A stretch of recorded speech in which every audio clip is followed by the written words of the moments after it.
Simon gasped for breath as the orc's huge hand, its tendons severed, squeezed his neck, and one of the soldiers shouted that they had to save him. The orc growled in a deep, rough voice, as if he was trying to say something or challenge them, and Yuri, with a doubtful voice, asked Jamie if the creature was trying to take Simon hostage. Jamie replied that he would call a translator, and soon a figure wrapped in a strange black cloak stepped forward. He was ordered to translate, and then Corey, a man with a menacing face and protruding fangs, came into view and assessed the situation. Yuri, taken aback, muttered Corey's name, who confirmed that it was indeed him. Corey put his hand to his ear and began to translate, reporting that the orc had threatened to break every bone in the knight's body if the soldiers did not immediately drop their weapon. The ferocious orc still had Simon by the neck, his grip unwavering as he growled his threats. But at that moment, Hernando stepped forward, assuming a confident pose, and began to read the spell. A stream of light poured from his hand as he concentrated, and when he extended his glowing hand towards the orc, a magical aura formed between them. Then he shouted a signal, and Yuri, hearing the command, quickly turned around, praised Hernando for his excellent work, and then rushed towards the orc. Yuri jumped up to the creature and grabbed Simon, tearing him out of the orc's grip before he could react. And after saving Simon, the orc's rage flared up with renewed vigor. He stamped his foot on the ground. His eyes glowed red with fury, and he let out a furious roar as the others stared at the orc's menacing appearance. Feeling that this was no ordinary orc, to which Haim replied that this was an ordinary orc, but with a huge amount of experience. He explained that when they first caught him, he was single-handedly devouring a knight, and that same orc had taken many lives. A soldier standing nearby, overhearing this, angrily shouted that he didn't care whether the monster was a prisoner, because he wanted to kill him personally. But Yuri quickly approached to calm him down. He asked the soldier to pull himself together, and then explained that he had not stopped him out of pity, and told him to look behind the orc. Yuri pointed to the red eyes watching from the darkness behind him, and continued, noting that they were all waiting for the right moment to strike. He warned that the enemies in the prairie would be more terrible, patted the soldier on the shoulder, and reminded him that this was just training, and a chance to learn how to kill orcs. A massive orc stood before them, bloodthirsty and poised to attack. The knights raised their swords in unison, ready to engage. The orc, clutching a box filled with fire in his hands, rushed forward to strike, but Hernando immediately erected a magical shield, creating a barrier that blocked the attack. The orc never managed to reach Yuri and Jamie, who remained calm and observant. One of the knights immediately rushed forward, and he pierced him with his sword, drawing blood from the monster's neck. He immediately fell down dead. But it was too early to rejoice, and the warrior turned around in shock, seeing the monster standing in front of him again, swinging its arm to trample him into the ground. However, another young knight immediately jumped up to them and blocked the monster's blow with his sword, and then the monster coughed up blood in shock. And again he fell dead forever, because the guy was able to pierce him with a sword. Yuri applauded the blow and praised the knight for his excellent work. However, the soldiers were in no hurry to celebrate. Their faces were clouded with sadness, and Yuri asked them if they weren't happy. Looking at the orc's corpse, he admitted that fighting a defenseless enemy was logical, since this experience would increase their chances of surviving the battle, and told the boys to thank Jamie. Jamie raised his hand, bowed slightly, and spoke, saying what they might feel was against the ideals of chivalry, but the orcs did not deserve their nobility.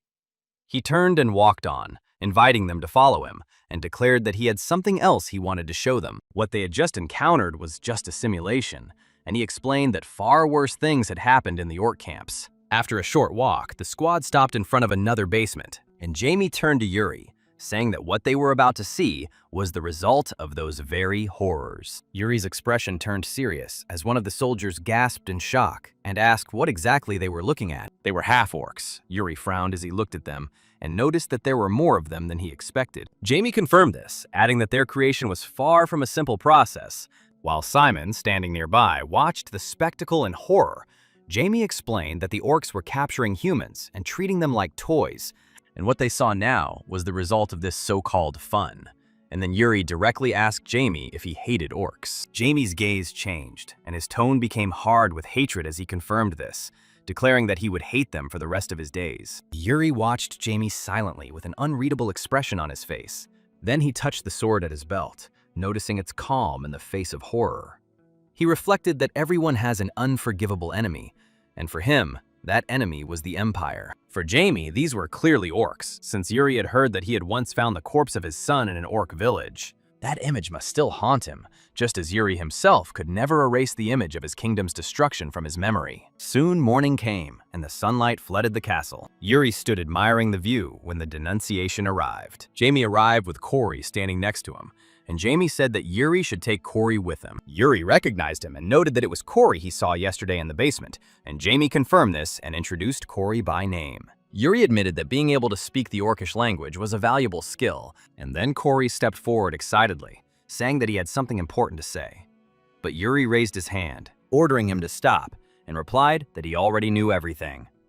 Yuri was confused by this statement, but Gigi handed him the glove and told him not to worry anymore, adding that he hoped that from now on, Cory would do his best. Cory held the thing in confusion and started to say something about its value, but Yuri interrupted him. He called Mr. Raymond and asked if the border was ahead. He cautiously confirmed it, warning of swarms of monsters, but assuring them there were no ambushes. However, Yuri smirked and disagreed, stating that the packs of monsters posed the same threat as the orcs. He made it clear that they must be exterminated. Meanwhile, deep in the forest, a group of people carrying supplies suddenly stopped. The sound of horse hooves was getting closer. Someone was approaching, and soon a group of cruelly grinning horsemen appeared in sight. One of them, holding a bloody sword in his hands, stood in front of the people, and the expression on his face was evil and merciless. Then he raised his sword and began to cut them out, so that blood flew in all directions. Elsewhere, Yuri's detachment continued to move through the forest, and Yuri looked back with a thoughtful expression on his face. He looked at Cory and thought about the problems that would arise if the party found out that he was a half-orc. He reassured himself that entrusting the matter to Cory Hernando was the right thing to do. He could handle it. Although, recalling the magician's confidence, he admitted that there might still be some trouble. Then he took out the map and studied it seriously, after which he waved his hand and called Gerald over, who immediately responded, riding up on horseback to meet Yuri. Yuri pointed to the map and tasked Gerald with reconnaissance, promising to mark the search area. Gerald grew nervous, hesitantly reminding him that the area was full of bandits. Frowning, he noted that the mere presence of the detachment would scare off the bandits, and asked if Yuri seriously planned to kill them all. Yuri calmly replied that they would have to hunt them anyway, since they were interfering with border trade. Then, with a teasing smile, Yuri asked if Gerald lacked self-confidence. Gerald fell silent, clearly stunned by his words. Yuri added that the soldiers were alarmed, and he himself was only an inexperienced prince. He acknowledged Gerald's talent in fencing, but noted that if he didn't catch the bandits, his skills would be useless. But before the prince could finish speaking, Gerald galloped off. He shouted that he'd be back soon, and Yuri grinned contentedly. He knew he could handle it. Raymond approached and noticed that Yuri was being kind to Gerald. Yuri playfully asked if it really looked that way and added that he just liked having him around. He then turned to Raymond with a reserved expression on his face, and in a thoughtful tone, asked if he could ask a simple, perhaps boring question. Raymond answered in the affirmative, and then Yuri asked him what he was fighting for. This question made Raymond fall silent for a moment, since he hadn't been asked about it for a long time. But in the end, he gave a standard answer, explaining that he was fighting for Brielle's safety. Yuri looked at him silently and smiled, thinking that this was a worthy answer. And then, with a surge of energy, he ordered the others to continue their march. He announced that he was going to check on Gerald and quickly galloped off before Raymond could say anything else. Meanwhile, the scene shifted to a forest clearing where huts had been built. Several people were scattered around the area, and one tied man, lying on the ground, screamed loudly. Another man came closer and told him to shut up. Yuri appeared, his expression worried.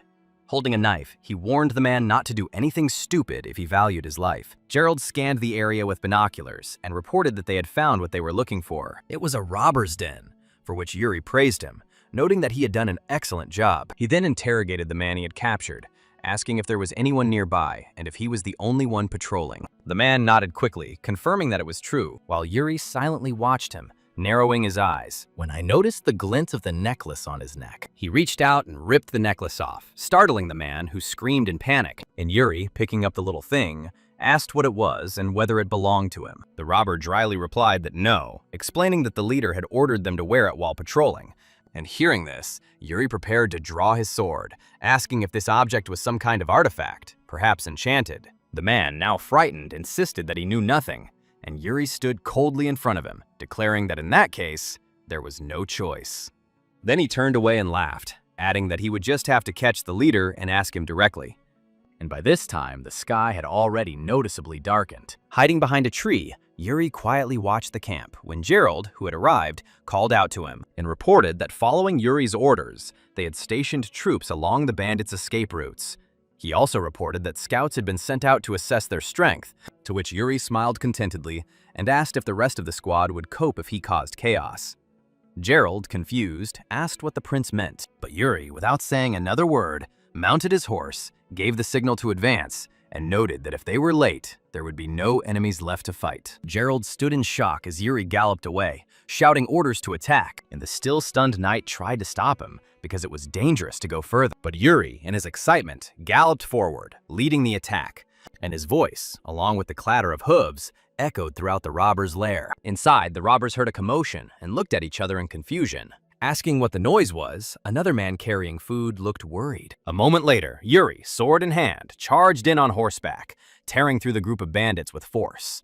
And while they froze from shock and surprise, he addressed them with a smile and a sharp tone, calling them robbers. That evening, Gerald and the other soldiers arrived at the scene and were stunned by the sight they saw. Yuri sat calmly on the bound bandit and lit a fire. He greeted them, noticing that they were late. Gerald ran up and excitedly asked Yuri not to act alone anymore, and Gigi only replied that it would be better if they didn't lag behind him, and then asked Raymond about the escapees. The knight reported that they were finished off and there were no casualties on their side, to which Yuri, holding a skewer of meat in his hand, responded with delight. He suggested taking the bandits' meat and cooked dinner, announcing that they would be having an outdoor barbecue tonight. Gerald eyed the meat skeptically and noticed it was completely fatty. Yuri smiled and said they didn't know how to enjoy food, and he still had a lot to learn. He then said that they would camp here for the night and resume their journey the next day. One of the robbers woke up. Raymond reminded Yuri that before reaching their allies in Balchan, they would head to Gid.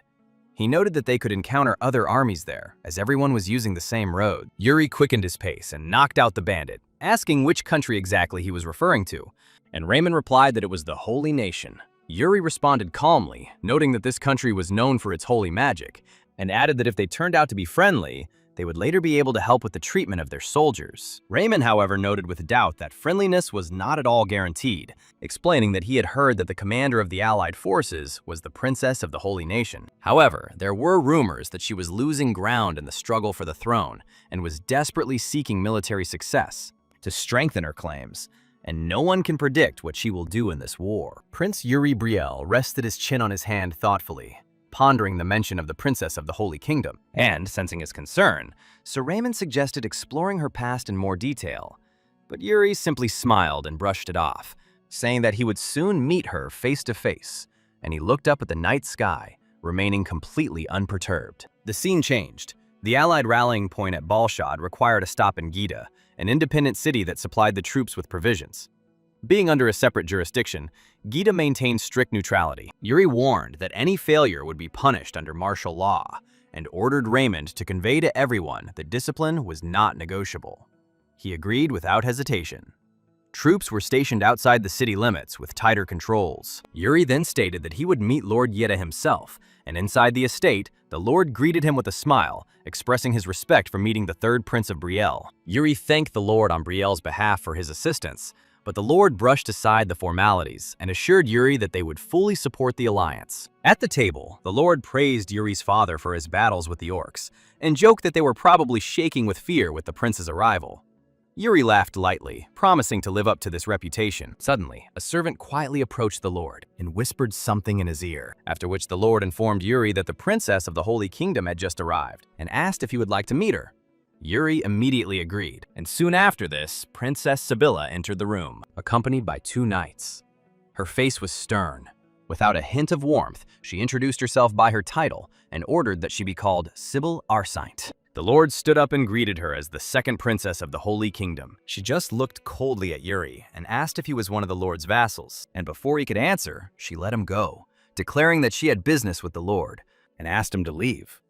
The Lord, clearly taken by surprise, tried to clarify, but before he could finish, how one of the princess's knights shouted at Yuri, demanding to know how he could sit in front of a royal person and not get up. But Yuri, calm and amused by the situation, revealed his identity, announcing that he was the third Prince of Brielle, and the room immediately fell silent. Shock and confusion hung in the air, and the knights who had just been rude They bowed hastily, showering the prince with apologies. Yuri turned everything into a joke, noting that it was his own fault since he dressed like a local tramp and not like a prince, which only increased their discomfort, and they began to bow and apologize even more. And later, over tea, Yuri jokingly asked the Lord if he really looked so shabby. The Lord smiled and replied that this was not so, and Princess Sibylla apologized for the misunderstanding and asked to leave it in the past. Yuri teased her again, but then greeted her properly, introducing himself and extending his hand for a handshake, and she shook it, answering politely. Then Yuri casually asked how old she was, and Sybil was surprised but replied that she was 20. He replied with a grin that he was 18, and that the difference of 2 years is a trifle, so they can quite easily throw aside formalities, to which the Lord laughed and remarked that it was useful to make friends in the face of fighting the orcs. He asked Sybil if she was against it, and she hesitantly agreed, and as soon as the formalities were over, Yuri asked Sibylla about her troops.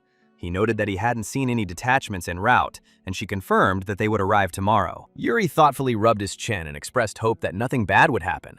However, this remark irritated her. She sharply declared that there was no need to worry about the order and discipline of the Holy Kingdom, and asked if he was hinting at something. Gigi explained that he meant external threats, not internal ones, adding that orcs sometimes cross borders and can ambush without warning. The Lord nodded, agreeing that the orcs were surprisingly cunning for their size, and Yuri ended the conversation, saying that he was confident in the Holy Kingdom's ability to handle everything, but still advised Sibylla to remain on guard. Later, while walking around the city, Yuri was talking to Hernando, and when he asked him about the paladins, Yuri replied that they were too reserved, and perhaps Sibylla was bored with them.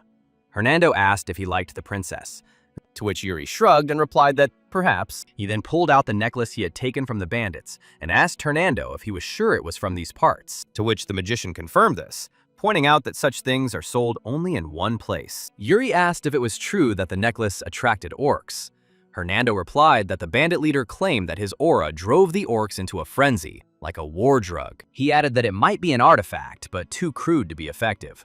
And while they were discussing it, the shop owner began to become noticeably irritated. He yelled at them to leave if they weren't buying anything, and they complied, concluding that the bandits might have bought up all the merchandise. Yuri, still smiling, remarked that it was annoying and shameful, when suddenly Hernando noticed something and attracted Yuri's attention. They saw soldiers from Brielle entering a building that looked like a gambling den, and Hernando noted that gambling was in full swing there. Yuri's eyes lit up, and he said that if his people were gambling, he couldn't ignore it. As they approached the bar, Yuri remarked that they needed discipline, and Hernando agreed with him. In another part of the city, a knight of the Holy Kingdom asked Sybil whether she had met the Lord, and she answered in the affirmative. This knight, Vice Commander Finnick, mocked Yuri, saying that he could not believe that such an eccentric man was in charge, and that Brielle's knightly glory had long since passed. But Sibylla warned him not to dare insult Brielle, especially behind her back. He brushed off her concern, making fun of Yuri's outfit and demeanor while she stared at him,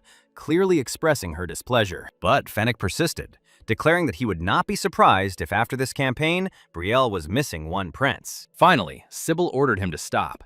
He reluctantly gave in, sarcastically addressing her as Your Highness. She asked if the main forces were having any problems, to which he arrogantly stated that everything was fine and under control, after which he left, adding that they would patrol the city. Sybil sighed, her thoughts weighed down by doubts. And that evening, the town tavern was noisy, with conversations and drinks flowing everywhere. Finnick and his knights entered with stern expressions on their faces, and looking at what was happening with disgust, Finnick asked who these visitors were. One of the knights replied that they looked like Brielle's soldiers, and Finnick mocked their lack of discipline, asking how they were even allowed in here. Another knight laughed, noting that their commander made it immediately clear why they were behaving this way. And Finnick said he would not tolerate this kind of behavior. He would not just sit and watch it. The hysteric man raised his voice and began to scold the soldiers for gambling, questioning their loyalty to the Allied forces. And when they turned calmly, still holding the cards in their hands, he continued to rant until someone's hand tapped him on the shoulder. He turned around and froze in shock. It was Prince Yuri. Smiling and still holding his hand on Finnick's shoulder, Yuri asked his name. Fennec's face twisted in anger. He waved Yuri's hand away and barked that such dissolute behavior was an insult to the leadership. The soldiers watched in shock, while Finnick mocked them too, saying that they had no place on the battlefield since they were clinging to the cards like children. Yuri's smile was replaced by a cold look, and he demanded to know why a simple question was met with such disrespect. He wondered if there was any structure or ranks in the Holy Kingdom, and Fennec tried to compose himself. But before he could speak, the door swung open. Princess Sibylla entered. She asked what was going on here, and when she saw Fennec, she frowned and reminded him that he was supposed to be on patrol. Instantly, all of Fennec's arrogance evaporated, and he bowed apologetically. Sibylla, unimpressed, ordered him to wait outside, and he obeyed, being furious and feeling humiliated. The girl looked angrily after the soldier, who had forgotten where his place was. She turned back to Yuri and apologized on behalf of Fennec, but Yuri only smiled and said that it wasn't necessary. With a hint of sarcasm, he added, "Unless she's a holy ruler, it's foolish to expect her to control every single one of her subordinates." After these words, her hand instinctively went to the hilt of her sword. She studied him closely, then nodded and turned to leave. But before leaving, she told him that she would repay this debt another time. Yuri watched her go and replied that he would take her at her word, but then his face noticeably darkened. Raymond's words echoed in his mind. The princess was in a precarious position in the struggle for the throne, and desperately needed military success. Now he understood everything, but nevertheless, Yuri shrugged his shoulders, muttering that it was not his concern. Yuri returned to the soldiers. They were waiting for his turn, laughing. He laughed heartily and told the eager soldier that he appreciated their confidence. Meanwhile, tension was brewing elsewhere. Sir Fennec stood tensely with his knights as the princess approached them. Disappointed, he demanded an answer from her, whether she had already managed to become friends with the third Prince of Brielle. But she asked if it was a big problem. Fennec snapped back, ranting about the prince's rudeness. But before he could say anything else, a panicked voice cut through the air, causing both him and the princess to turn towards the source of the noise. A soldier on a bloody horse was approaching them, whose armor was dented and stained with dirt. He dismounted, dropped to one knee, and apologized for his appearance before delivering the grim news. The main forces of the Holy Kingdom were ambushed by orcs, which is why the princess's face turned pale, but instantly became determined. She dressed in full battle armor, and with swift determination, she mounted her horse. And Lord Hida, deeply troubled, asked if she was really leaving right now. And before she could gallop away, he cautiously suggested asking for support from Brielle's army. The girl's face became sad, and she looked away. And the Lord emphasized that it's not about pride, but about protecting allied troops. This is the best way to protect people. Fennec flared up again, snorting that the kingdom didn't need help. He asked if the Lord really believed their knights could fall to some orcs. The Lord tried to smooth things over, but the princess calmly interrupted him. She assured the Lord that she appreciated his concern, but she would handle everything herself. And with these words, she called her knights to the attack, after which the detachment raced away to the sound of hooves fading away in the distance. The Lord, having watched them for a long time, sighed heavily, and one of his soldiers remarked on how stubborn the people of the Holy Kingdom were, especially this Fennec. The Lord agreed, and without delay ordered the soldier to ride to Brielle's camp to ask Prince Yuri for help, after which the soldier saluted and quickly galloped away. In the camp, Yuri received this message, and after reading the letter, concern was reflected on his face. When Sir Raymond asked what had happened, Yuri quickly read and explained to him that the main forces of the Holy Kingdom were under attack, and Lord Guido was asking for their help. To which Raymond asked why the request was coming from the guide and not from the Holy Kingdom itself. Yuri replied dryly, mentally picturing Fennec's face, and noting that someone had probably been too stubborn to ask in person, after which he ordered Raymond to prepare for mobilization. Raymond accepted the order, and Yuri turned to the messenger and asked his name. The soldier, breathlessly, replied that his name was Roy, and Yuri instructed him to go to the bar near the Talisman Market and call the Knights of Brielle, ordering him to convey that the prince would only receive the first 10 people who showed up. Roy nodded quickly and rushed off, raising a cloud of dust, and Yuri put the letter on the table, brushed the dust off his hands, and muttered with a grin that it was time for a night walk. Later that night, Yuri rode with his knights to the designated place, and on the way he turned to them, mockingly asking if they still felt tipsy. The knights shouted back proudly, raising their swords, and seeing their energy, Yuri laughed again. He turned to the pale, haggard Gerald and made fun of his terrible appearance. He muttered that everything was fine, though his expression showed otherwise. Then Laurent galloped up to Yuri, literally beaming with enthusiasm, and called out to the prince, praising him for his kindness and restraint towards the paladins of the Holy Kingdom. He added that Yuri demonstrated great leadership qualities, proving that true dignity does not require stooping to the pettiness of others, to which Yuri laughed awkwardly, not knowing how to react to Laurent's passionate admiration. Yuri was surprised to himself when Laurent became so devoted, unlike in his past life, but he admitted that he himself had changed in many ways. Laurent, his eyes shining, thanked the prince for acknowledging his loyalty, and Yuri nodded to him, still trying to come to terms with this new version of Laurent. As they rode on, Sir Raymond called out to the others, noticing something ahead, and upon closer inspection, they confirmed that they were indeed paladins of the Holy Kingdom. Before entering the battle, Yuri addressed his knights in a firm voice, reminding them that this would be their first battle against the orcs. He declared that he would be the first to set foot on the battlefield and the last to leave it. And as he spoke, his body shimmered with a luminous blue aura, pulsating power and calm majesty. He surveyed his troops and gave one final order, telling them not to die. He then gripped the reins tightly, his horse letting out a loud neigh. His voice rose above the thunder of hooves as he shouted the order to charge. Some time ago, the battlefield was seething with chaos as the holy knights rushed forward. The princess, her heart pounding beneath her armor, cursed herself for being so careless. She silently admitted she should have expected an ambush. Yuri's earlier warning echoed in her head, and she thought gloomily that ignoring him was a mistake she could not afford. Ahead, in the fog of battle, shadows moved furiously. As she approached, the dark shapes took on clearer outlines.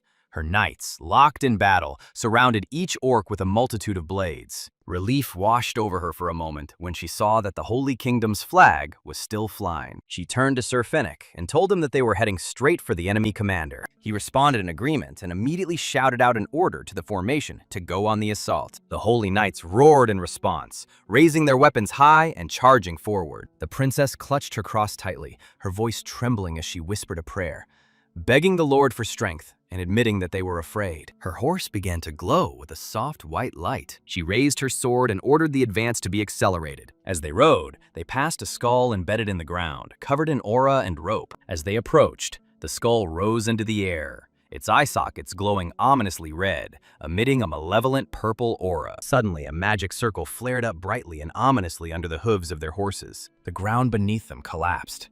There was no time to react. One by one, the riders fell into the darkness. The princess realized too late that they had walked right into a trap. Her body rolled head over heels, her armor scraping against the rocks and ground. Doubts plagued her thoughts. Had she made the wrong choice again? Her thoughts drifted into the past, and her eyes closed, trying to hide from the bright light. She recalled the moment from childhood when she first received her sacred powers. Praise surrounded her, warm, proud voices calling her amazing. Determined to prove herself worthy, she also took up swordsmanship, but through these thoughts came a sharp memory of her sword clashing with her older brother's sword, and she remembered the day she broke his blade.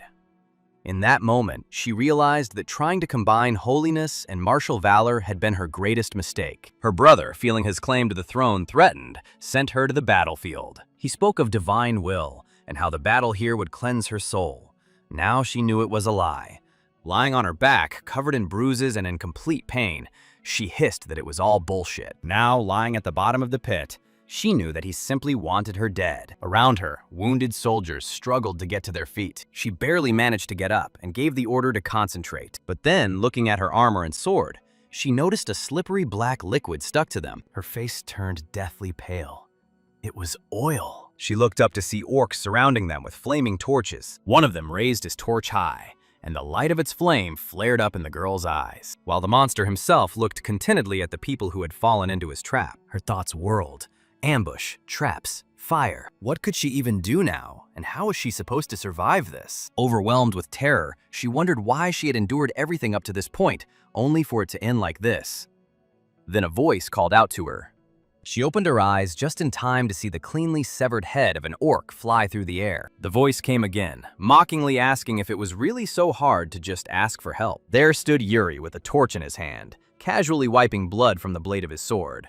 He smiled as he looked at the bottom of the trap and asked if it was okay. When the area was cleared, he threw her a rope, and she, taking it, climbed up. After climbing out of the hole, she looked at him and said that she was now in his debt, and he replied that it was nothing. Before they could continue the conversation, a soldier ran up. It was one of her own knights. Second-in-command Finnick stepped forward, his arrogance replaced by a steely composure, and bowed deeply to Yuri. He formally greeted Third Prince Brielle. He offered a sincere apology for the recent incident at the bar, and solemnly added that he would not forget this favor. Even the princess was perplexed. Was Finnick really apologizing? Yuri looked him over calmly. After a pause, he nodded and accepted the apology. He then added that if Brielle ever needed help, he He hoped the Holy Kingdom would reciprocate. A scream was heard nearby. Yuri turned his head sharply toward the sound. A huge orc came out onto the battlefield. He stood perfectly still and blew his horn, and Yuri's grip on the sword tightened. But then he noticed movement. The orcs were retreating. He wondered aloud if they were fleeing after failing to kill the holy knights. Gigi did not hesitate and shouted to his people to pursue the orcs, ordering them not to let a single one of them escape. The soldiers roared in agreement and rushed forward, filling the air with their battle cries. However, during the chase, Yuri noticed something that made him slow down slightly. In the distance, an orc stood at full height, holding a distinctive banner. Yuri's eyes narrowed. He instantly recognized Orc Wade, the very one his mentor had warned him about. The princess called out his name in confusion, but he motioned for her to stay behind. The orc Vale calmly raised his bow and knocked an arrow crackling with dark energy, and with all his demonic power, he released her. A moment later, she was already a couple of meters away from the main character. Yuri's eyes immediately narrowed in focus, and in a split second he drew his sword, cutting the arrow in half on the fly. He smirked and noticed that the enemy commander seemed to be angry with him, and raising his sword and shrugging his shoulders, he added that he would probably have to swallow this bait. With a weak smile, he raised his sword, channeling mana into its steel, and said that he should answer the orc's challenge properly. His body glowed with a bright aura as he prepared himself. Watching as the orcs hesitated and retreated back, he stepped forward, each step measured and confident. Once he was at a sufficient distance, he assumed a firm stance, declaring that he would return soon. Princess Sibylla of the Holy Kingdom cried out in alarm that he should not go alone, but Yuri paid no attention. Exploding with speed, he charged. The orcs, seeing him approach, scattered. One of them, however, stood firm, his spear at the ready. The orc growled something in his guttural tongue, and then he hurled the weapon with all the force he could muster. The spear cut through the air like lightning. Yuri saw him, but didn't slow down. He lowered his blade to his side, keeping his eyes on the oncoming blow. The spear was getting closer, and now it was only inches from his face. In that moment, a memory struck him. Bernard's lesson on severing one's soul. In this memoir, Bernard explained with all seriousness that everything changes on the battlefield, the terrain, the weather, and thousands of other factors. He asserted that the only reliable way to endure is to train the body. And yet, he added, the prince's gift of soul severing is unique. He explained to Yuri that he perceives all variables simultaneously, instinctively choosing the ideal response, and then transforms that instinct into a blade. Yuri remembered asking Bernard to explain it more clearly. Bernard sighed and simply replied that when the time came, the prince will understand everything without words, and his body will simply begin to move. Just like in the present, Yuri shifted to the side just as much as needed. The spear whistled past his face, missing it by a hair. His eyes immediately caught sight of another spear flying at great speed straight towards him. He crouched low, ready, and just as it approached, he jumped up sharply. The weapon crashed into the ground right under where he had just been standing. Landing on the shaft stuck in the mud, he used it as a fulcrum and soared high into the air. The orcs below stood frozen in stupor for a moment, and at that very moment, Yuri fell upon them. His sword described a single arc, fast and merciless. More screams came from behind. 3 huge orcs rushed forward, their eyes blazing with rage. Yuri studied them, thinking that going head-on with 3 against 1 would be reckless. Nevertheless, a thrill of excitement flickered within him. He said it had been too long since he had stood on the battlefield, and he refused to miss this chance. He assumed a stable position, transitioning into the stance from his past life. His gaze sharpened, and in that instant, the world changed. He whispered that he saw it. Lines drawn across the orcs' bodies, threads of weakness, paths for his sword. Following these lines, he laid the first one down before he realized the coming of death, and then the second and last. His blows followed the threads flawlessly, depriving the enemy of even a second to counterattack. The clash turned into a one-sided massacre, leaving behind only pools of blood. As he sheathed the blade, he muttered that his body still lagged behind his thoughts, but he had resigned himself to it for now. Among the corpses, his gaze fell on a spear. He picked it up, holding it high. He shouted out the Orc Vale's name, challenging the commander to a fight. The Orc Vale froze and turned, its presence radiating menace. Yuri gripped the spear tightly and poured mana into it, and threw it like a storm. The Orc Vale refused to budge, determined to show off his strength and choosing to block the blow with his axes. Yuri's grin widened as the spear struck its target, but not the Orc Vale himself. Instead, it shattered the long pole tied to his back, the banner of his command. The fragments scattered like rain. The surrounding orcs gasped, unable to believe their eyes. The orc veil bared its teeth, gnashing its teeth, and let out a low, furious growl. His banner had disappeared, and only a broken pole remained behind him. He growled something harsh in his tongue, an order that forced his warriors to retreat. Yuri watched them go, thinking that he had expected them to attack instead. Apparently, the orc veil preferred to conserve its strength rather than waste it. Yuri grinned and remarked that this should be enough payment for the previous arrow. Just then, Princess Sibylla ran up to him, calling his name. Out of breath, she asked if he was hurt. He responded with a bright smile, assuring her that he was perfectly fine. They turned together, watching the enemy retreat. Yuri then noted that the battle seemed to be over and asked Sibylla how it felt to achieve her first victory with the allied forces. For a moment, she was speechless, and her lips stretched into a smile. She bowed her head in gratitude, saying that it was all thanks to him, and he accepted these words with quiet ease. Meanwhile, deep in the forest, the orc veil trembled with rage. He punched the tree, splintering the bark. The other orcs froze behind him as he muttered something cold and poisonous through his teeth. His fangs were bared, his monstrous features were twisted, and his single eye glowed crimson as his anger spread around him like a storm. That night in the town of Gid, soldiers gathered in a tavern.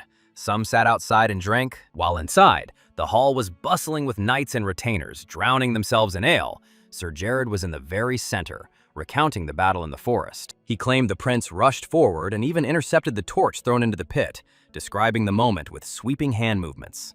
The men listened in awe. One soldier remarked that, according to rumors, Yuri was useless and was just a gambler living on his winnings. Although, it must be admitted, he was skilled at cards. Laurent, a knight who fought alongside Yuri, flushed with indignation. He declared such slander to be sheer nonsense. Pressing his hand to his chest, he began to assert that the royal blood shines brightest in Yuri. He began passionately recounting the prince's exploits, promising to recount each one in detail. A hooded figure watched silently from the corner, devouring his food. Yuri's personal assassin. She listened, thinking the prince was too remarkable a man to be a mere member of the royal family. She noted to herself that he had even figured out the assassination technique, which she had hidden all her life. Now he strode alone onto the battlefield, as if he were ahead of fate itself. Sometimes, she mused, it seemed as if he knew the future. She called the innkeeper, telling him that he was looking for a man with dark brown hair, a sword on his belt, and extraordinary skills. The innkeeper frowned, replying that he could not recall such a person from so few details. She added another clue. He speaks continental poorly and with a noticeable accent. At these words, the innkeeper nodded and remembered the man, who ordered risotto without spices and asked for directions to Balshad. The woman rewarded him with a silver coin, thanking him for his help. He chuckled, declaring that he had not expected payment, although he accepted it with pleasure. She turned back to the window, muttering that Balshad was the assembly point for the allied forces. The man she was looking for was heading in the same direction as the prince. She had to move quickly to find him. An image surfaced in her mind. His back, his sword, his stance. She recognized him. He was one of the 10 strongest swordsmen on the continent, a warrior from the east. Meanwhile, after the clash in the forest, Prince Yuri and his men moved on to their next target. Along the way, they camped every night, now much better prepared than before. The prince surveyed their work and remarked to Sir Raymond that the men seemed accustomed to the established order. He had been worried he'd have to explain everything from scratch. Sir Raymond responded with satisfaction that after so many nights of training, their bodies were moving instinctively. Yuri praised him for his efforts, noting that he deserved the credit. Pointing ahead, Yuri announced that he would go scout the area and leave the rest to Sir Raymond. The knight bowed in agreement. Sometime later, the prince stood alone in the canopy of the forest. He looked around the dim undergrowth and noticed that the silence seemed unnatural for a place filled with people. Having come to the conclusion that the likelihood of an ambush by the knights was higher than he had initially assumed. Then a sharp cry, someone growling that the target was a little bastard, cut through the silence and drew his attention to the source of the sound. From the bushes, he saw soldiers surrounding Corey, the boy kneeling, the men looming over him. One of them barked that he'd warned him not to move out of sight and asked if he'd ignored the order. Corey didn't answer, tears streaming down his cheeks as they hurled insults at him, calling him a filthy half-orc. Another muttered that he suspected Corey of being a spy, deceiving His Highness for some secret mission. Corey, trembling, protested that the accusation was false, declaring that he would never have dared to commit such a betrayal, and repeating that it was not true. The soldier clamped his hand around Corey's wrist and snapped that these denials were nonsense. He tore off the glove the prince had given him, claiming that Corey had most likely stolen that too. Corey lunged for it, pleading that he hadn't stolen anything and asking for it back. The man refused and declared that he would break it right there on the spot. His friend laughed as the prince emerged from behind the leafy shelter. He called out to the men, demanding to know why they were bothering others while the others were setting up camp. They stuttered, making excuses that His Highness should understand. However, the prince cut off their excuses with a chilling look. He said that they seemed slow on the uptake, so he would kindly repeat it again for them to leave. The soldiers stood at attention, shouted that they understood everything, and threw down the gauntlet, and they ran away, shrilly begging for forgiveness as they went. Yuri turned to Corey and asked if he was okay. Corey just looked at him in shock, after which he picked up the glove and, with his eyes closed, pressed it to his chest. In a quiet but firm voice, he replied that he was fine and thanked His Highness. The prince sat down next to him and asked if he should formally punish those people. With a weak smile, Corey replied that there was no need. Adjusting his hood, he added that such an attitude was almost inevitable, since people valued what was beautiful and despised what was ugly. He continued that if the prince protected him, he would feel comfortable for a while, but that comfort would only take him further from his dream. The prince asked what dream he had in mind. Corey hesitated, then admitted that he wanted to live among ordinary people and earn their recognition. The answer surprised Yuri, who thought that such a wish would be difficult to fulfill. He reasoned that for now, Corey could remain in service as an orcish translator, but as soon as this raid was over, his thought was cut off when he simply raised his hand and stroked Corey's head, causing the boy to widen his eyes in surprise. He asked if Corey was currently assigned to Hernando, and Corey said yes. Then Yuri gave a quiet command that shocked the boy even more. He told Corey to learn magic from Hernando. With an encouraging grin, he added that in order to live openly among people, Corey would need unique, unparalleled skills. Night fell under a clear sky. Brielle's soldiers finished setting up the camp, and all actions were carried out smoothly and as usual. A council gathered in a lamp-lit tent. Someone asked how far preparations for the night assault had progressed. Sir Raymond reported that all the warehouses were covered with fireproof cloth, and that sentries had surrounded the palisades and barracks. Jared asked skeptically whether such measures were really necessary, noting that the prince had allocated more men than usual. In response, the prince pointed to a position on the map and said they were operating deep within Orc territory. Nothing would be surprising if something happened that night. He added that the enemy could repeat the arson tactics used against the Holy Kingdom in the previous clash. As if summoned by this warning, a soldier burst into the tent, out of breath and pale. He announced the breaking news that the orcs had launched an attack. The tension in the tent reached breaking point. All the council members immediately ran outside into the night. Tongues of flame pierced the palisade stakes. The men grappled with the shadowy figures and the roar of smoke and steel. The prince reasoned aloud that the situation was worse than expected. A barrel, leaving a trail of dark energy, arced over the brawl and crashed down behind him with a roar. The explosion shook the earth and turned the air into scorching heat. Looking around at the raging fire, he sighed, admitting he was speechless, and asked if the orcs had mastered gunpowder. Hernando replied that it wasn't gunpowder at all, but rather the explosion reeked of twisted mana. Magic. The prince remarked that such impudence was astounding, adding that he found it all tiresome. Nevertheless, he demanded countermeasures. Hernando, having studied the flashes and flows of mana, concluded that the enemy was likely hurling pre-prepared magical bombs. He said the only way out was to stop the throwers. Yuri thought about it. He then called out sharply to Jared and Sir Raymond, barking orders.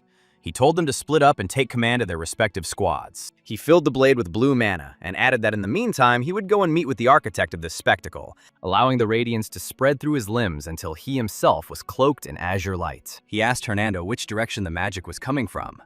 Hernando held out his hand and said that the source was in that direction. The prince stamped his foot once, causing the ground to rumble under his heel, and said that he would return. He lunged forward on the shock wave of his stomp, rushing through the smoke and heat like an explosion. When he reached the source, a look of disbelief crossed his face. Before him stood the same orc veil with the banner retied to his back, the same one he had humiliated earlier. Rage quickened his steps. He charged into battle, driven by this rage. The orc veil remained motionless, and his gaze still seemed carved from stone. This defiant calm spurred him on even more. Gigi shouted the creature's name in a voice full of hatred and rushed forward, demanding to know if this was the creature that had caused all the chaos. The lunge flew forward, but the orc veil's hand jerked back, and his fingers gripped the axe tightly. With a speed beyond all expectations, the dull blade shot up to meet the blade. Steel met steel, and a shower of sparks erupted. The orc veil turned the clash into a wide horizontal slash that sent both combatants flying apart. Yuri slid across the ground, his breathing ragged and his fingers trembling as the realization of the orc veil's primal power sent a chill through him. He noticed the glint in his eyes and recognized the veteran's bearing hidden in every movement. This opponent was no ordinary one, and his axe rose again. Yuri quickly calculated everything and decided that he needed to increase the distance, even though he didn't like giving up ground. The next blow came with a roar, and he missed it by a hair. The blows rained down in a continuous stream, and he refused to take any of them head-on. Tired of this dance, the orc veil gathered his strength for another sweeping slash. This time there was no way to avoid it. Yuri adjusted his stance, channeled his mana, and stopped the swing with a growl that broke through his clenched teeth. He wasn't just holding it back. He converted the force of the blow into a counterattack and delivered a horizontal strike of his own. The impact sparked a white light, and both opponents recoiled again. The boy studied the orc veil with a new respect bordering on caution, and internally recognized that this opponent was on a completely different level. He said that if that was the case, they would test each other properly. With these words, he enveloped himself in mana, until it shone like a comet and rushed forward, turning the sword into a blue blade of death. The orc veil responded in kind, his body and axe becoming enveloped in dark purple energy. He struck first, describing a brutal arc, but Yuri jumped over him as the blade hummed through empty air. The boy landed sliding along the ground, and the momentum pulled him close. When he raised his head, shock was reflected on his face. The orc veil controlled mana with astonishing skill, indicating that he had learned a formal method of manipulating it. Step by step, this bulky figure advanced, shrouded in an ominous purple haze, with a furious gaze and an inexorable gait. Yuri stood firmly in place. Curiosity and caution were closely intertwined within him, and he admitted that he should have realized this back then, when he heard that the enemy was using magic. He remembered asking if the orcs used gunpowder, and hearing Hernando's reply that the explosions were corrupted mana. If orc shamans master mana, then orc warriors can also adopt this method. A sincere smile, radiant with dangerous delight, touched his lips. He said that this makes the enemy elite. He intensified his aura to a harsh blue glow and thrust his sword forward, and narrowed his focus until his perception penetrated to the very depths.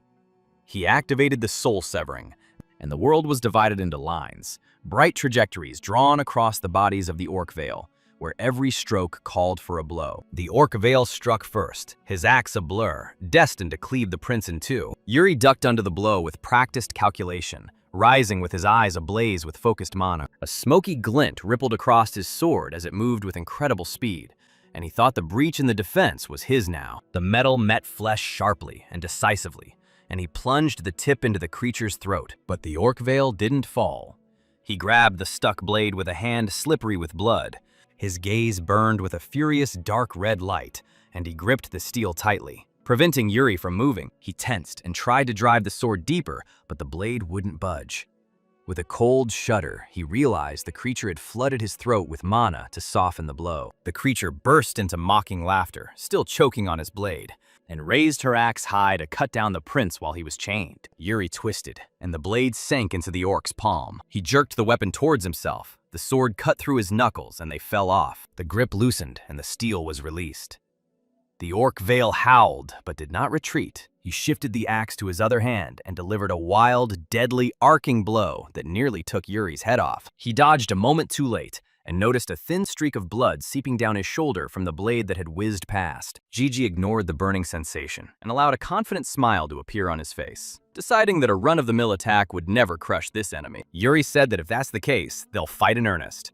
He assumed a forward-leaning stance, holding the blade low and preparing to lunge for acceleration. And opposite him, the orc veil also crouched, his dark mana pulsing as he prepared for a brutal charge. They rushed towards each other, a blue comet against a purple meteor, and their auras collided in a riot of color. The impact detonated with a deafening roar, creating a crater and flooding the night with blinding light. When the smoke cleared, a lone silhouette appeared before my eyes, shrouded in a fading purple haze. A jagged fragment of a broken axe stuck out of the ground. Yuri Brielle turned his gaze to the orc veil. When he fell to his knees, completely exhausted, he stepped forward without hesitation, raising his sword for the final blow, and said that it was all over.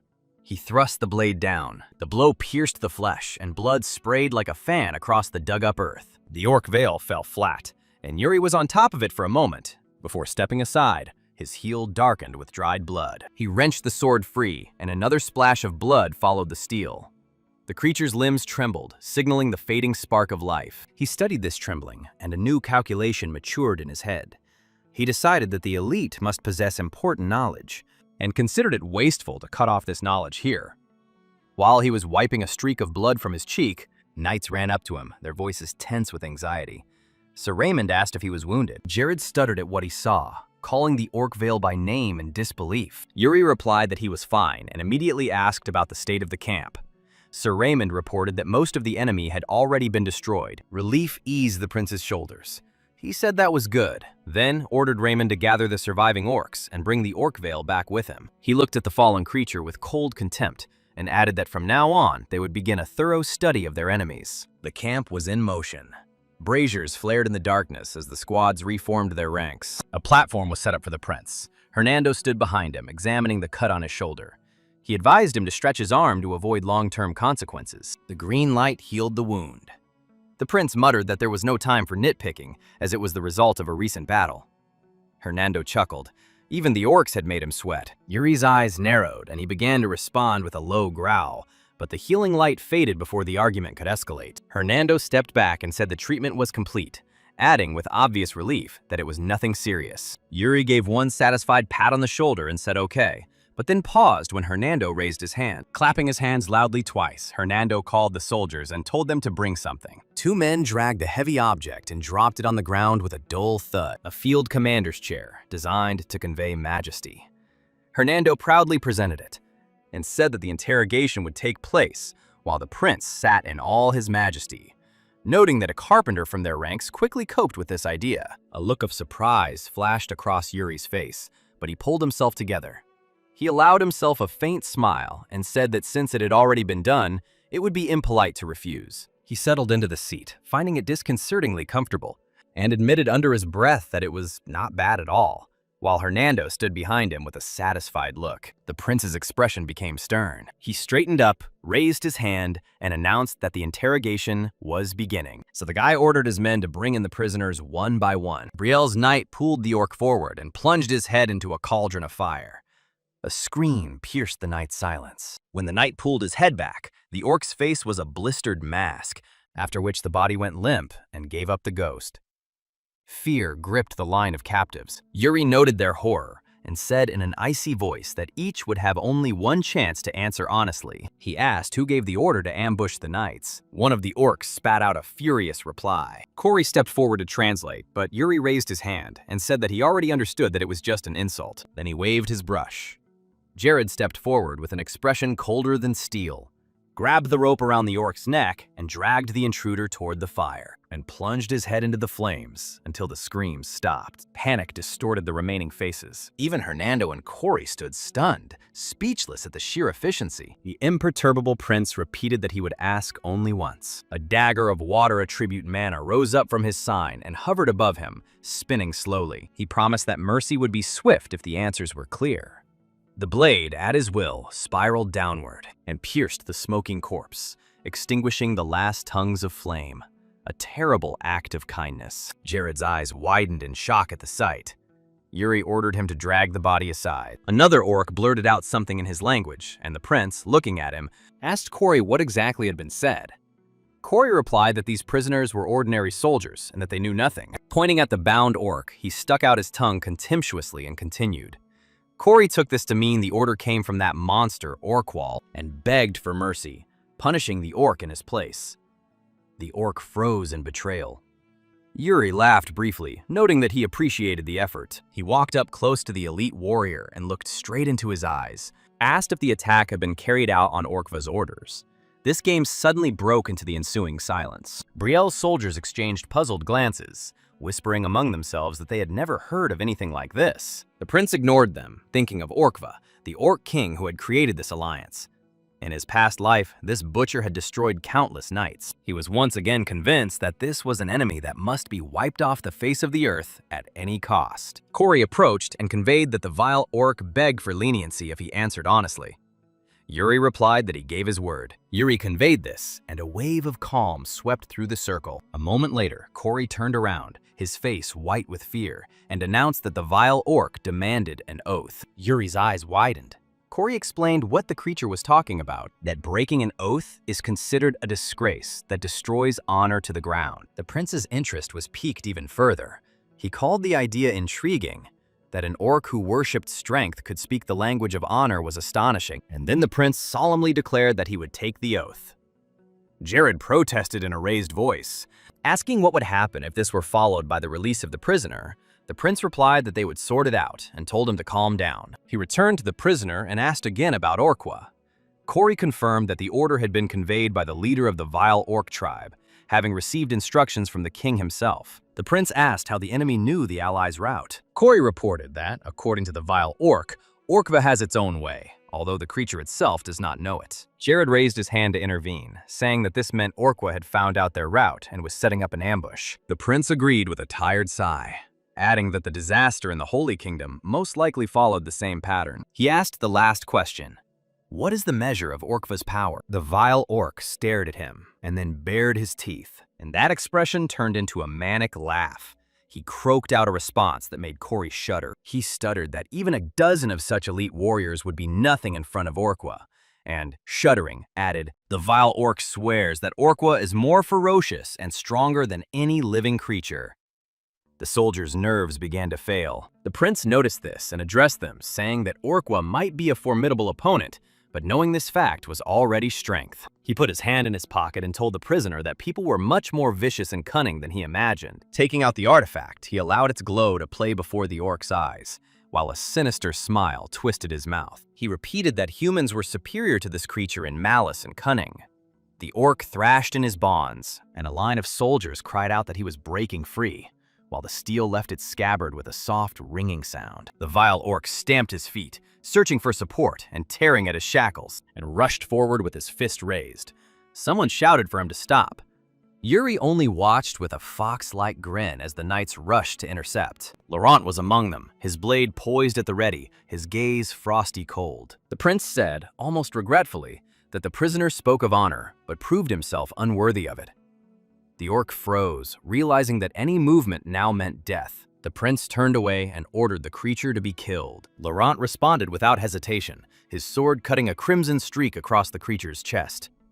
The prince continued on, his gaze stern, never once turning back as the three blades finished the job, spilling the orc's blood into the dust. Night fell upon the camp, the lanterns flickering as the tent canvas glowed from within. In the infirmary, rows of beds cradled men who tossed and turned, their chests tightly bandaged and their breathing ragged. The exhausted orderly begged him to hold on, his shift was almost over. A panicked cry came from the corner for the priest to examine the patient there, too. The white priest turned calmly and promised to come immediately. It was Germain, priest of Brielle. The healer pointed to the next bed and asked the priest to attend to the case. Germain replied that he would take care of the patient and moved closer. A grateful Cory slipped inside, clutching a bucket of water in both hands, and reported that he had brought what was requested. Germain praised Cory and ordered him to step back. He lowered the pitcher into the brass basin and began to chant. Particles of light unfurled in the gloom. A golden glow pooled on his shoulders and spilled out like a curtain around the bowl. Cory winced at the sudden heatless flash and thought that just a few moments ago he had collected ordinary water. To the sound of a measured muttering, the surface of the basin began to ripple and then light up from within. Germain finished the verse, picked up the basin, and told Cory to use the water to wash the wound, as it was now holy water that would wash away the poison. Cory accepted the cup. Another cry came from the next bed, a desperate plea for help. Germain replied that he was already on his way and walked away smoothly. Waving his sleeves through the lamp smoke, he washed the soldier's wound with holy water. The man's convulsed face relaxed, and his breathing became even and deeper. Cory watched the shimmer color the canvas wall and whispered to himself that it was amazing. Wherever the priest's magic touched, the stony faces softened.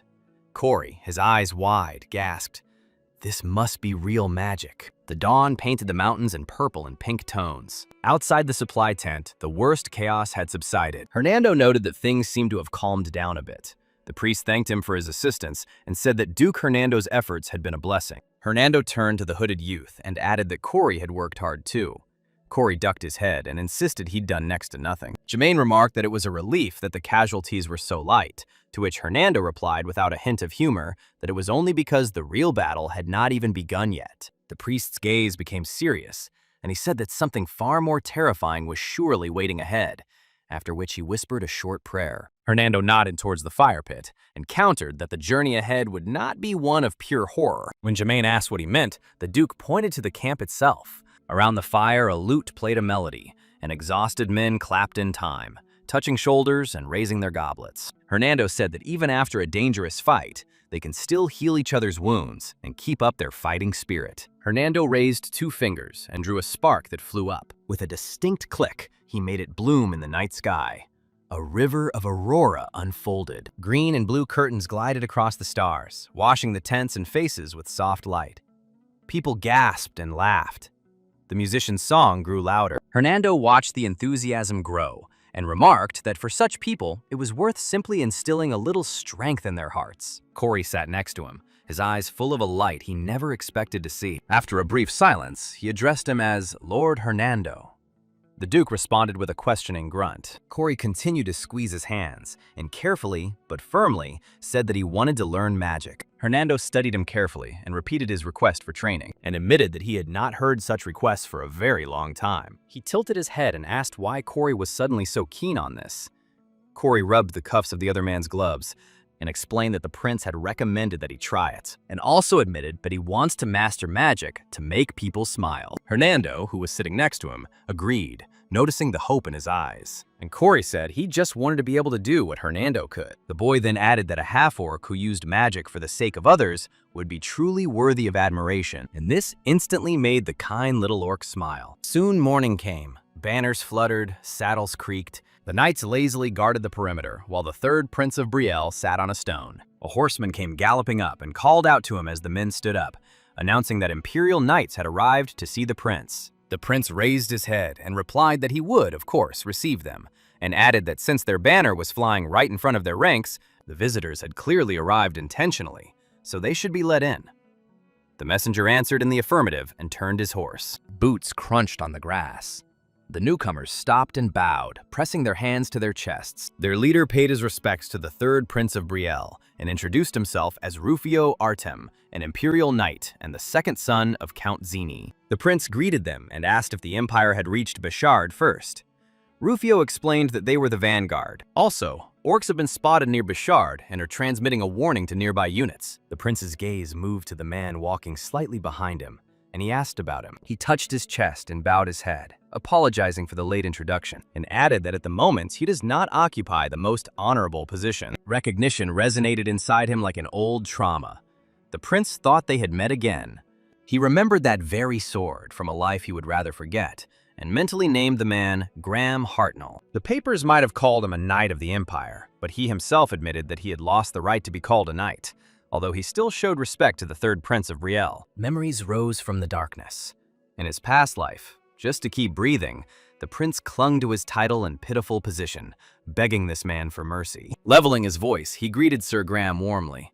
The latter winced and asked not to be called by his title, as he was no longer a knight. The prince asked if he was now serving as a simple soldier, having lost his rank, to which Graham responded in the affirmative, acknowledging how shameful it was. Rufio immediately intervened. He declared that Sir Graham had done nothing wrong, and if anyone was at fault, it lay with the commander under whose command he had been placed. He assured that everyone knew this truth, and added that no knight's name carried such weight as Graham's. The prince thought he had heard about how the Empire had stripped Graham of his knighthood for unclear reasons, completely not expecting to cross paths with him again here, among the allies. He also reflected on the fact that the man who, in another story, had saved his life and held himself more upright and noble than anyone else, now he doubts his own worth and right to bear this title. Graham exhaled and agreed that Rufio was telling the truth.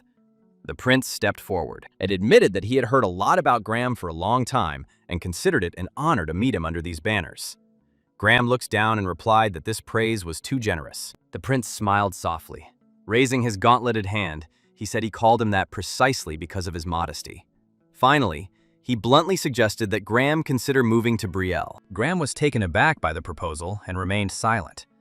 Prince Yuri Brielle, studying him, reflected that he had always despised the Knights of the Empire, but Sir Graham was an exception. A memory flashed through Yuri's mind.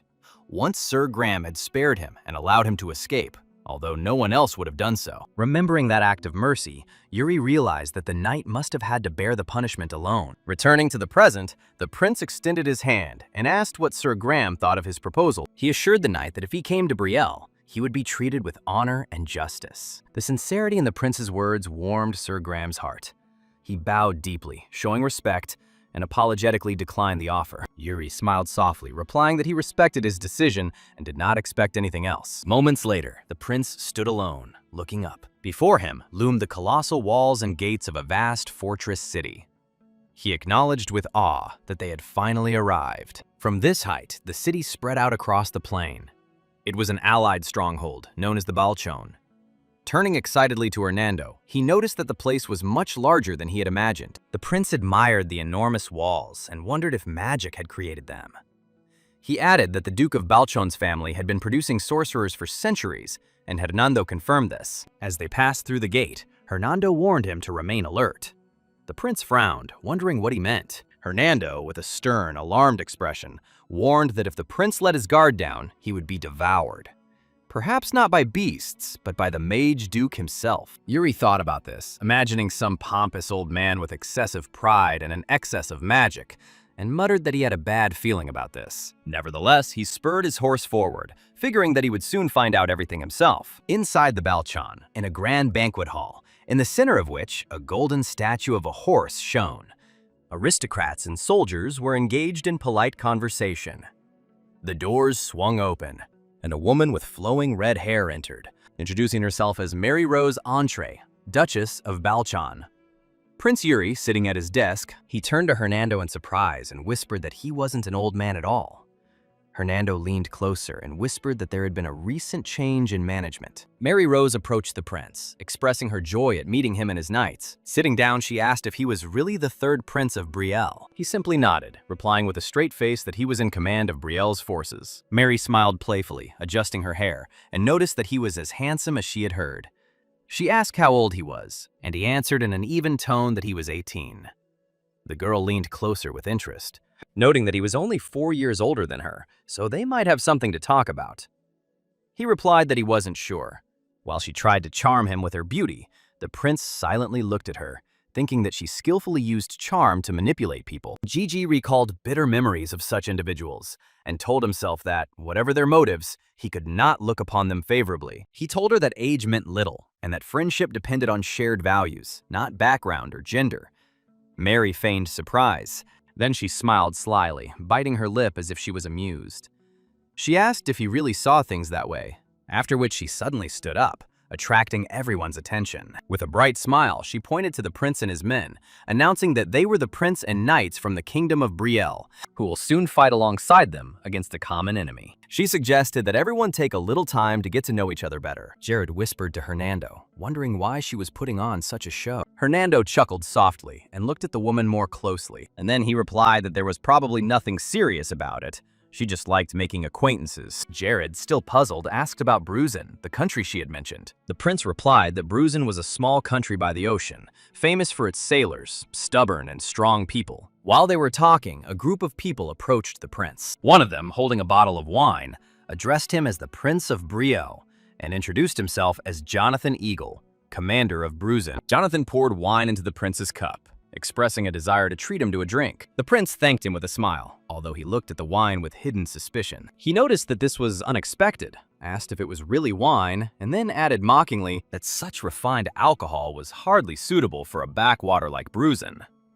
His remark stunned Bruzen's soldiers. He continued, emphasizing that it was good that they were aware of their status. The tension instantly rose. The enraged soldier rushed at the prince, shouting that he was mocking them and demanding that he be released to teach the arrogant young man a lesson. Another held him back. Jonathan stepped forward, gesturing for calm. Looking at the bottle, he asked whether the prince's words should be regarded as an insult to Bruzen. Yuri, still smiling with a quiet challenge, asked what he would do if this was really the case. His knights, Laurent and Jared, tensed, bracing for trouble. The prince continued, asking if they expected an apology. Jonathan surprised everyone by laughing and saying that there was no need for that. Looking at Mary, who was silently sipping her drink, he added, "There are two possibilities. Either the third prince really is the reckless scoundrel rumored to be, or he was testing them to see if they were fit to be his allies.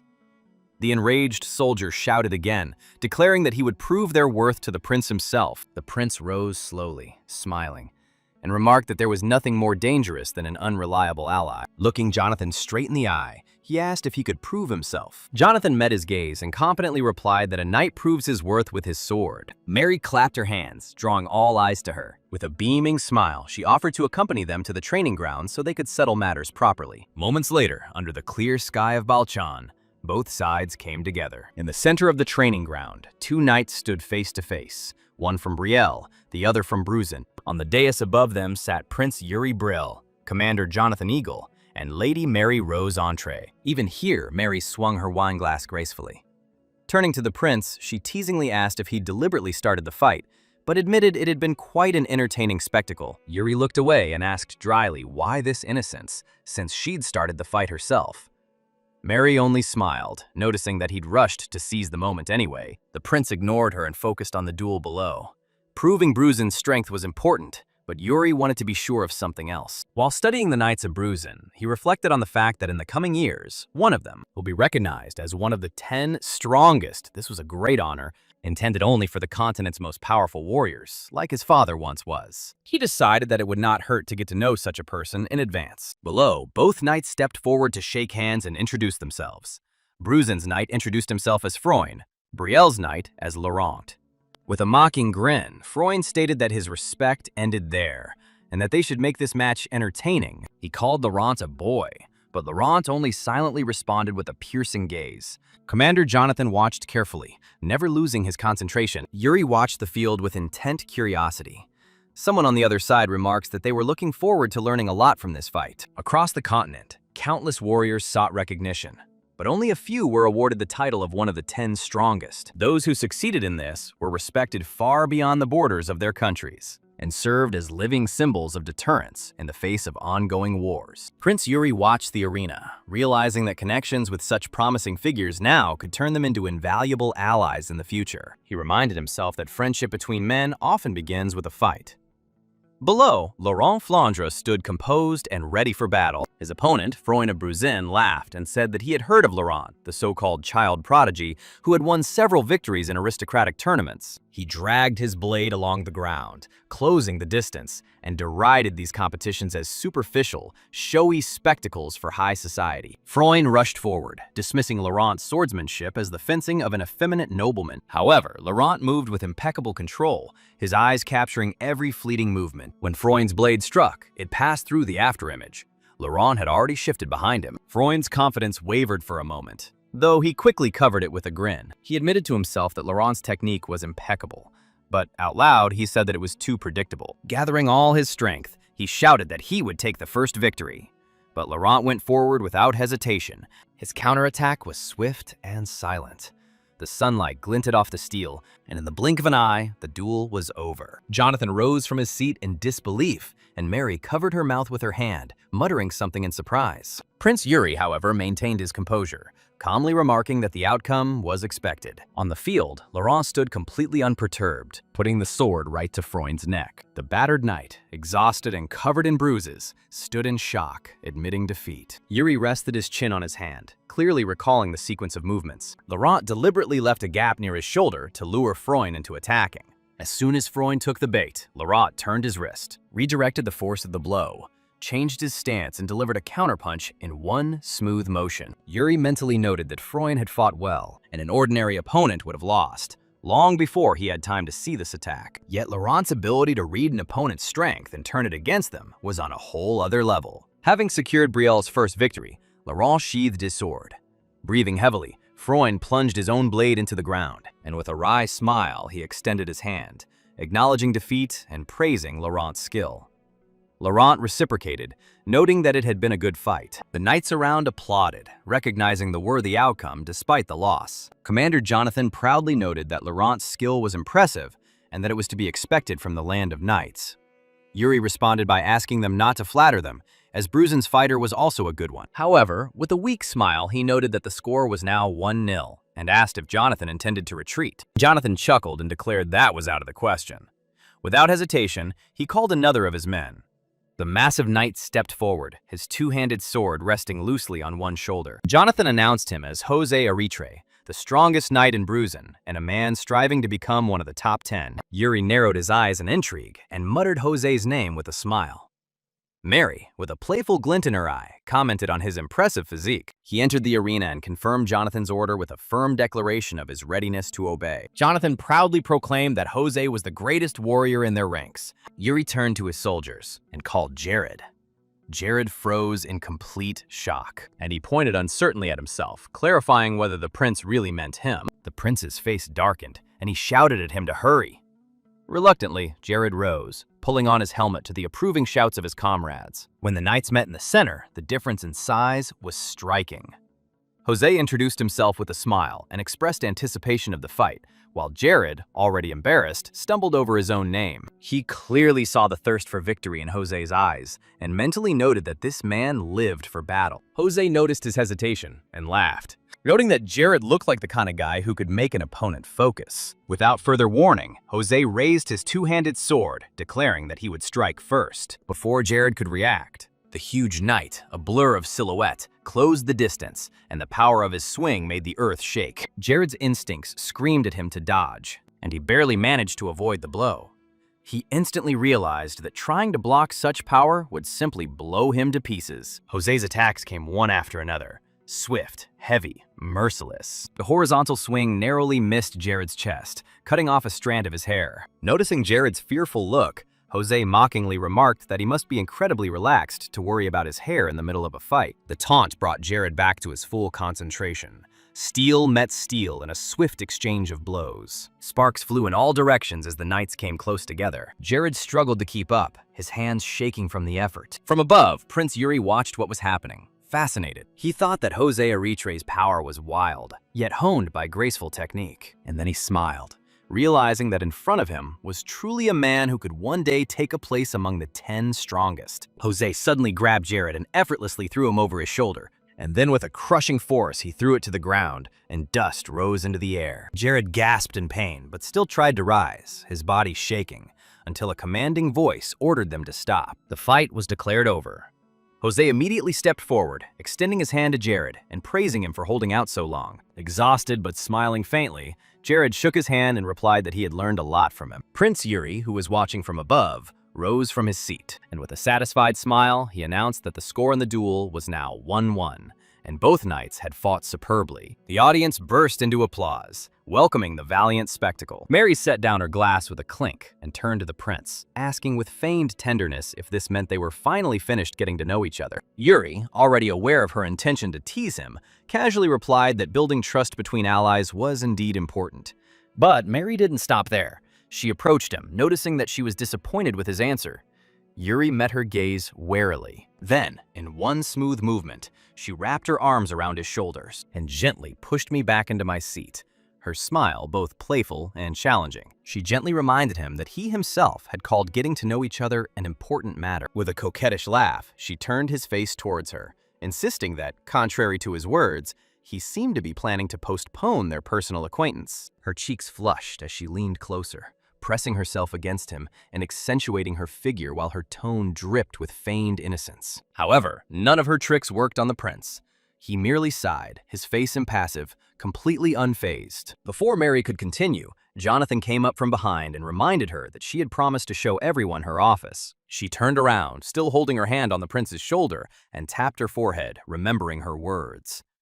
Yuri let out a quiet breath, realizing it was all just an act. Jonathan smoothed over the awkward moment with a laugh and asked if she could take them there right now. Although she was irritated by this interference, Mary hid her feelings behind a polite smile and agreed. Turning to Yuri, she invited him to join her. The prince politely declined, citing the need to deal with his knights. Before she could insist, he stood up, gave a quick smile, and strode away across the training grounds, throwing over his shoulder that he had to go. Mary was speechless and flushed with annoyance. Jonathan, standing next to her, burst out laughing at the sight. Unable to contain herself, Mary clenched her fists and screamed in rage that Prince Yuri was completely unbearable. Soon after, the allied forces began to converge on Balchan.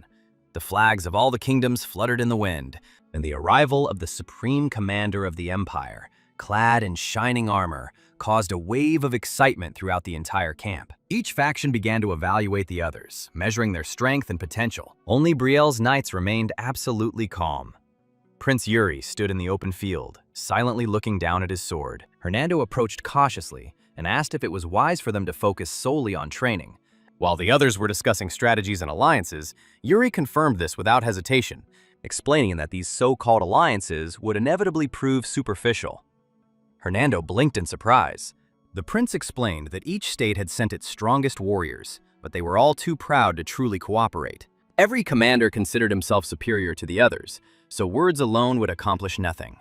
Hernando nodded slowly, beginning to understand. The glint of his blade was reflected in Yuri's eyes, as he thought that in the end, the only true language between warriors was strength. Turning to one of his knights, he smiled and asked if they should have a duel. Laurent stepped forward confidently, sword in hand, saying that it would be an honor for him. Yuri pointed his sword at him, warning him not to hold back. Laurent smiled, looking down as mana began to rage around him, and added that he didn't even think about holding back.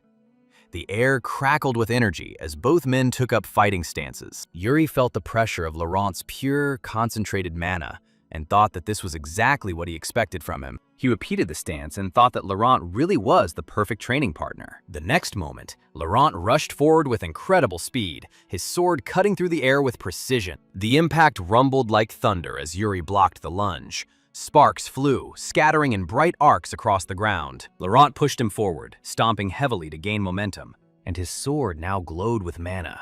He swung again, faster and harder, but Yuri dodged. His movements were clean and calculated. Laurent didn't retreat. His sword became a blur, stabbing and slashing in a relentless flurry. Yuri dodged at the very last moment. One of the thrusts passed so close that it cut off a strand of his hair. Laurent's precise attacks left no room for error. He remained the same, clean, disciplined, deadly. Yuri remembered how Laurent had killed him in his past life. Even then, his blade remained pure, and his blows were driven not by anger, but by a clear purpose. Yuri smiled faintly, even if he ever entrusted his life to Laurent's sword. Now, his duty was to stand proudly before him as an equal. With renewed determination, Yuri met Laurent's next blow head-on, parrying, deflecting, and counterattacking in perfect rhythm. Their blades clashed again and again, each blow sounding like a symphony of steel. Laurent was thrown back by the force of the collision, his boots skidding across the ground before he regained his balance. The moment he stopped, he rushed forward again. Their swords met again in the rays of the sun, and each blow became sharper, faster, and heavier than the last. The fight grew increasingly fierce, both warriors pushing their limits as the thrill of battle lit up their faces. Brielle's soldiers burst into cheers, encouraging both their prince and his rival. Watching from afar, Jared muttered in irritation that the two were acting too fiercely for a simple sparring match. Behind him, a deep voice agreed, noting that Prince Brielle had remarkable skill. Jared turned and froze, disbelief contorting his face, when he saw a huge knight towering over him, smiling down at him. It was Jose of Bruzine. Then Jose shouted across the field, saying that he had a request for the prince. The fighting stopped immediately, and both Laurent and Yuri turned as Jose stepped forward, declaring that he wished to fight. Yuri's grin widened. He placed his sword on his shoulder. He said that if Jose wanted to fight, he wouldn't refuse. In a teasing tone, he added that he would lend him Jared instead. Jared's eyes widened and he cried out in surprise, but before he could resist, Jose easily slung Jared over his shoulder and strode away. While Jared struggled helplessly, reaching out to the prince, Yuri merely waved and told him to have fun. When the laughter died down, Laurent walked over and bowed, thanking Yuri for the opportunity to learn. The prince told him that he had done well and added that he was looking forward to their next duel. With a nod, Laurent left, leaving Yuri standing in quiet thought. A few minutes later, Yuri headed towards a large tree at the edge of the field. Its broad branches provided cool shade, and he sank beneath them, leaning against the trunk. As fatigue began to set in, he quietly asked if there were any results. A figure stepped out from the shadows beneath the tree. It was Asuna. Yuri greeted her and noted that her stealth skills had improved. She replied that perhaps that was the case, although she was still better suited to the open plains. He nodded and asked what she had learned about the stranger. She reported that she had discovered traces of the man's movements. Yuri's gaze sharpened as the image of a foreigner appeared in his mind. One of the 10 strongest on the continent, a warrior from the eastern lands. He remembered that in his past life, this same man had stood up to Orqua alone. No one ever found out the reason, but Yuri knew one thing. His enemy's enemy could become an ally. He praised Asuna for her work and said they needed to find this man before the upcoming battle with Orkwa. She immediately accepted the order. Yuri was lost in thought. They couldn't afford any delays. A memory surfaced. A bloodied stranger pierced by a monster. His face darkened with the realization that in the next great war, this warrior would fall among the 10 strongest. Then his thoughts turned to another figure, Rogna Gustav Granzian, the Emperor's half-brother and supreme commander of the Allied forces. Stories from his past life surfaced, his face, and then a dimly lit room, the smell of candle smoke, and he himself in his youth, whispering reassurance to his bride, the princess of the empire, Irina. She asked excitedly what they would do if they were discovered. He smiled and told her not to worry, promising to take full responsibility. As their lips came closer, a rough voice interrupted them, telling them to find a more suitable place for their antics. They froze and turned to see Irina's uncle, Rogna Gustav, lounging lazily on the couch. Irina, her face flushed, stuttered as she mentioned his title.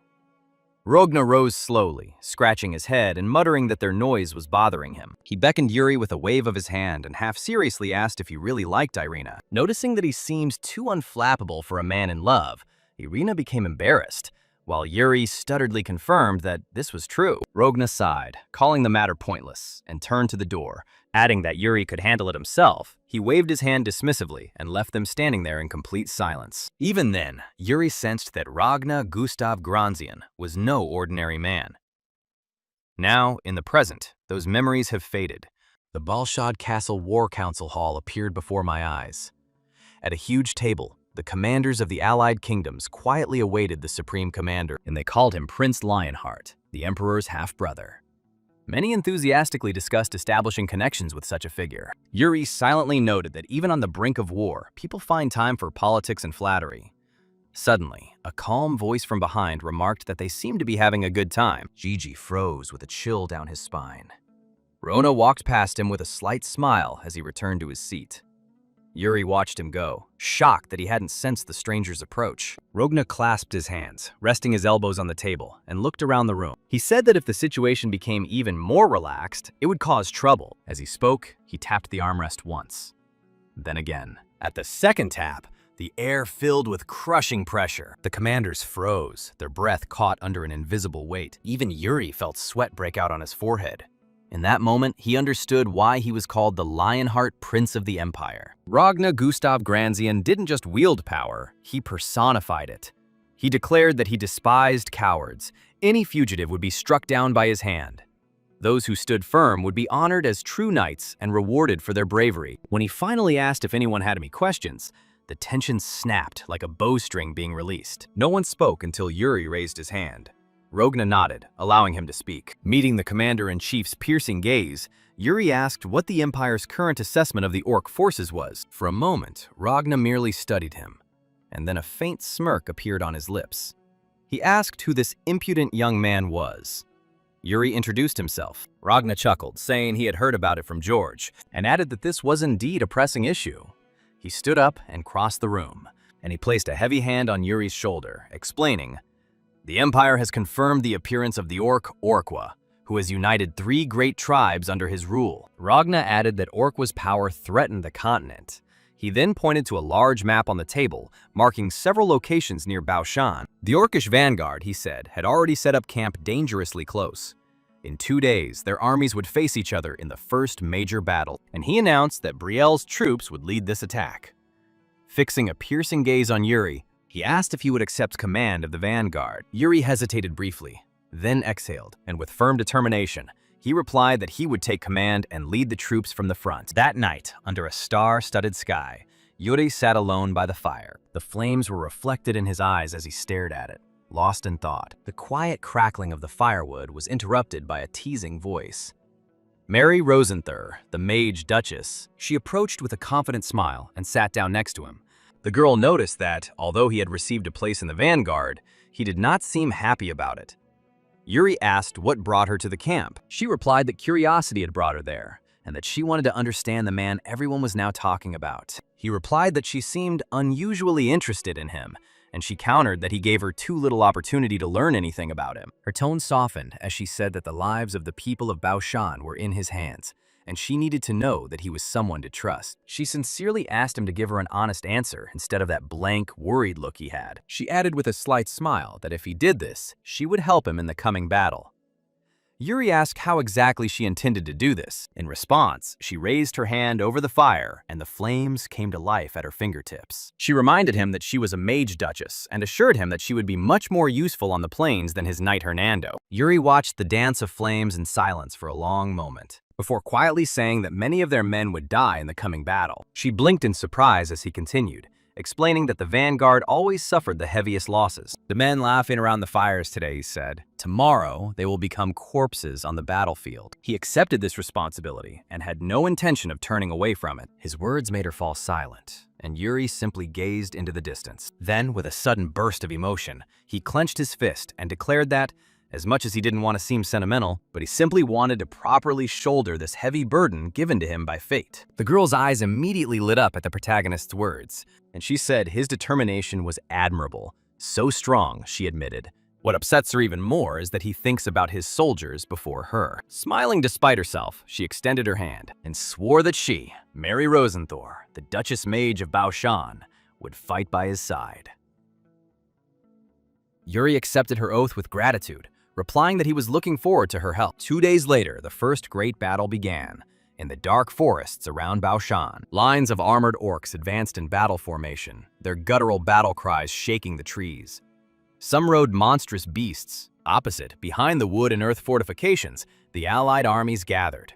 Supreme Commander Rogna Gustav Granzian and the Mage Duchess watched the battlefield from a high tower. Riel's banner unfurled in the wind, its colors catching the morning light. Below them, Prince Yuri Brel stood at the head of his troops, his knights lined up behind him, and his voice was loud and confident as he ordered his men to prepare their weapons and get ready for battle. Rogna looked down at Mary from above and noted that it was time for the vanguard to move out. He asked why she stayed with him instead of going to a safe place. She calmly replied that she had been told to stay where she was and do something. He frowned, repeating her words in disbelief, but she only nodded. Soon the watch horn sounded.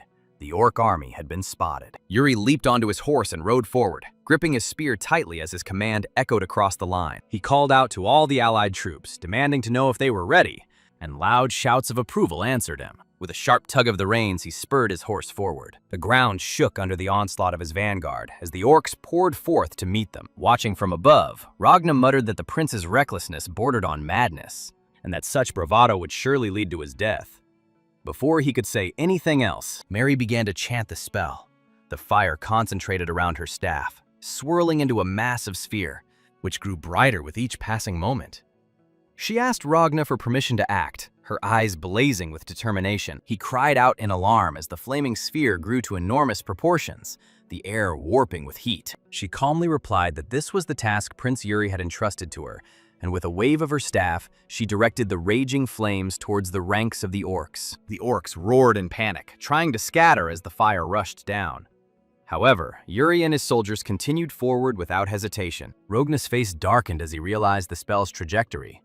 He warned that the explosion would engulf their own people as well. Mary only smiled weakly and replied that this was also part of Yuri's plan. On the battlefield, Yuri rushed through the chaos. His spear sparkled like his smile when he cut the orc in front of him with a precise blow. The ground shook as his horse charged forward. Then a fireball crashed to the ground. A powerful explosion ripped through the forest, engulfing everything in a sea of flame. Before the flames could reach his troops, Yuri raised his sword high. Mana gushed from the blade, and a stream of water materialized out of thin air, forming a protective barrier that instantly surrounded the entire vanguard. Ragna watched this in shock, realizing the protagonist's plan. In the glare of this hell, Yuri stood unwaveringly at the very forefront. As his horse raced across the blazing battlefield, jets of water swirled around him, shielding the soldiers from the fire. His command came through clearly over the roar of the fire.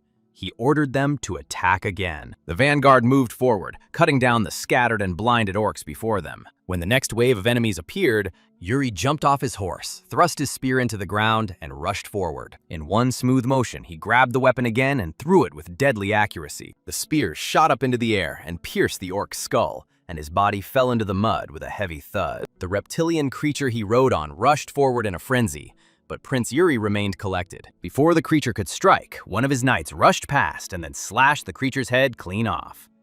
Without slowing down, Yuri continued his advance. Across the battlefield, Jose of Bruzen remarked to his men with a broad grin that the Knights of Brielle were indeed living up to their reputation. Then, with a laugh, he soared high into the air, his great sword spinning, cutting down a group of orcs in one sweeping motion. Elsewhere, the Holy Kingdom's princess ordered Brielle's vanguard to be defended.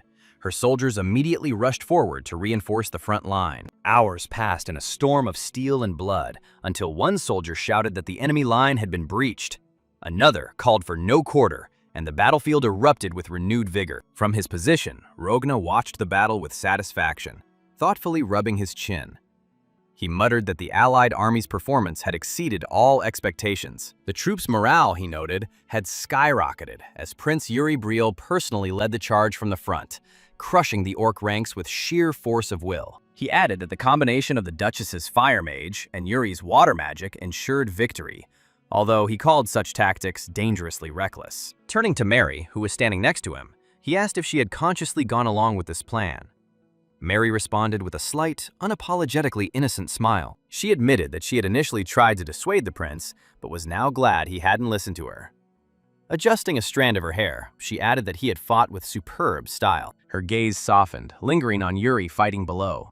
She quietly murmured that he possessed a rare, intriguing spark that set him apart from the rest. Rogna sighed and thought that for the first clash of allied forces, this was a truly impressive start. By dusk, the battle was over.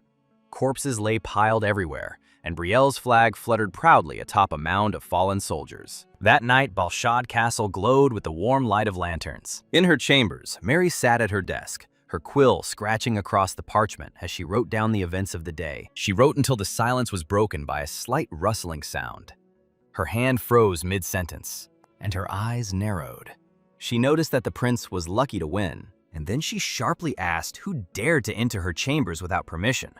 The air shook, and Hernando appeared, breaking his spell of stealth with a quiet chuckle. He asked her not to speak so harshly, reminding him that he had once been her teacher and reproaching her for at least asking how he was doing. Her face turned cold, and she replied that a true teacher would never abandon a student. Hernando sat down casually, brushing off her accusations. He said he'd only come to see how far his former student had come. Mary crossed her arms over her chest and accused him of lying, saying that he was really interested in her research into the formula of transcendental interpretation. She explained dryly that there was progress. The spell, aimed at linking languages through shared meaning, had recently begun to weakly resonate with ancient magic. Hernando's stern expression softened, and he asked her to keep him informed if her work progressed further. She smirked, asking why on earth she would do that. His tone became significant when he replied that the reason was that this matter concerned Prince Yuri. Her eyes narrowed. Regaining her composure, Mary asked if Yuri's fate really mattered that much to him. Before he could answer, she reminded him of the great laws that forbade mages of his rank from directly interfering in human history. Hernando nodded, admitting that he knew about it, but added that many were already embroiled in the prince's fate, including even the supreme commander of the empire itself. At dawn, the allied camp stirred under the first pale rays of light. In the supreme commander's tent, Yuri stood in front of Rogna, who was sitting at his desk studying a map. Rogna informed him that he would be leading a reconnaissance mission. Yuri frowned slightly, doubting whether he was suited to such a task. Rogna smiled, assuring him that it fit perfectly. Later that evening, the camp fell silent, but Rogna's tent remained lit. Yuri returned, wanting confirmation of his orders. The commander-in-chief leaned over the same map, running his finger along the eastern plains. He explained that the army would advance into orc territory the next day, and that ambushes should be expected. Yuri asked if he intended to form a separate detachment to guard the army's flank. Rogna smiled faintly and replied that Yuri had guessed correctly. After a pause, Yuri respectfully replied that, although he appreciated the commander-in-chief's trust, Brielle's forces bore the brunt of the previous battle. He says that for the sake of justice, another state should now lead the offensive. Rogna chuckled, noting that there was no place for justice among vain commanders. He declared that he only trusted what he had personally witnessed, and of all the armies, he trusts Brielle's strength the most. As he began to formulate the order, Yuri interrupted him with a calm smile. He said he had another suggestion worth trying. Late in the night, messengers delivered Rogna Granzian's orders. The Holy Kingdom was informed that the main army would march under the cover of reconnaissance groups from each nation. Commander Jonathan read out the order at Brusen's camp. The Supreme Commander intends to select reconnaissance detachments through direct competition between armies. That night, Jose laughed quietly, noticing that the commander-in-chief clearly wanted to stir up some excitement in the ranks of the troops. As Jonathan rolled up the parchment, he smiled and said that Ragna had been right to demand only the strongest, and that he hadn't felt that way in a long time. In Brielle's camp, Hernando grimly read the same order about tracking down orcs and collecting their right ears. The squad with the largest haul would receive priority in the next command. Then he turned to Yuri and asked if this strange competition had been his idea. Yuri confirmed that it was. He calmly noted that the order of the Supreme Commander-in-Chief puts everyone on an equal footing, and this is an ideal chance to measure the true strength of each state. Jared frowned, expressing concern that reconnaissance missions required different training, and the Knights of Brielle weren't accustomed to this kind of work. But Yuri dismissed his concerns with quiet confidence, answering simply that he had his own method. He said that he would move forward with the Allied forces, and morning came. Rogna stood before the lined-up armies. The task was simple: hunt down the orcs, eliminate them, and collect their right ears as trophies. The state that returns with the largest number will receive priority command in future operations. His words caused a sudden silence among the troops. Among those listening attentively were the second princess of the Holy Kingdom, Commander Jonathan of Bruzen, and Prince Yuri Brielle himself. Rogna then held up the hourglass, declaring that once the sand began to flow, the test would begin. He turned them over, and when the golden grains of sand began to fall, he declared the competition open. The commanders immediately mounted their horses and led their forces in 3 different directions under the blazing morning sun. Watching them leave, Rogna's expression noticeably softened. A knight standing nearby remarked that he seemed to have a special faith in Prince Brielle. Rogna admitted that this was indeed the case. The boy was young, he said, but smart, and if he showed himself again, Rogna might take a liking to him. Far ahead, Yuri led his forces across the plains, their banners fluttering in the wind. Jared rode closer to him, asking if there really was a plan. Yuri replied that their first step was simply to find the orcs. Jared muttered that finding them and surviving an encounter with them were 2 different things. But Yuri's calm confidence didn't waver at all. He repeated that he had a plan. A moment later, a lookout shouted from ahead, pointing northeast. Yuri followed his gaze and noticed a large detachment. These were orc cavalry, rushing across the open steppe. He said it would be perfect, and pulled out a small necklace with a glowing crimson stone, and whispered that the time had come to lure them. The stone pulsed with a rhythmic red glow that shimmered across the plains. In the distance, the orcs' eyes began to glow crimson, one after another. Falling under the influence of the stone, they turned as one and roared, galloping at full speed straight towards Yuri's position. His knights cried out in unison, their weapons glinting in the sun. Jared exhaled heavily, but nevertheless drew his blade. Raising his sword high, Yuri reminded his soldiers of their task. Their trophies should be the right ears of the orcs. But he smiled and ordered them not to overdo it, and then gave the command to attack. The earth shook as the 2 forces collided. Laurent jumped off his horse at full gallop, leaping high and aiming at the orc in the front ranks, and then cleanly severing the monster's neck before landing lightly on the corpse. Blood spurted as he pulled his sword free, immediately rushing back into the fray. Brielle's troops fought with merciless precision, their formation disciplined and efficient. The orcs were quickly killed. Then a massive orc chieftain appeared, riding a massive lizard-like creature, roaring and swinging a colossal axe. Yuri immediately noticed him and spurred his horse forward. The chieftain's blow came down, but before it reached its target, Yuri's blade flashed once and the monster's eyes no longer glowed red, for with a clean and effortless movement, he cut his throat. He galloped past without even looking back, surveying the battlefield. Yuri remained absolutely calm and mentally assessed the 2 instruments he had prepared. A necklace with a crimson crystal from the bandit camp rested dimly on his chest. The second item, in his opinion, possessed far more destructive power. Before he could do anything, a knight rolled up with a bloody sack and proudly reported the collection of 10 right ears, declaring a huge lead over the rest. Yuri glanced at the bag, then at the carnage around him, and smiled weakly, replying that it was not enough. The knight hesitated, not understanding what he meant. Without further ado, Yuri pulled out a small knife and plunged it into the ground. The moment it touched the surface, the ground split with a blinding flash. A column of light shot into the sky, shaking the plains. The knight recoiled as a blinding energy gushed from the ground, while Yuri remained sitting motionless on his horse, surrounded by a light ripple of light. A confident smile lit up his face as he announced that they would hunt down every last orc left in the area before returning. The soul-splitting technique was a rare and dangerous mana art that was said to manifest differently depending on the user's will. Yuri studied the dagger embedded in the ground, explaining that it resonated with the planet's pulse through a sword technique based on seismic vibration. By combining this frequency with soul-splitting, he was able to expand his perception throughout the entire area, sensing every living being that touched it. As he concentrated, his vision became hazy. He sensed the movements of every orc on the plains, his own troops, and the trembling of beasts in the distance. But the result left him unsatisfied. Muttering that it was still not enough, he turned to his men and declared that they would not rest until the plains were cleared of orcs.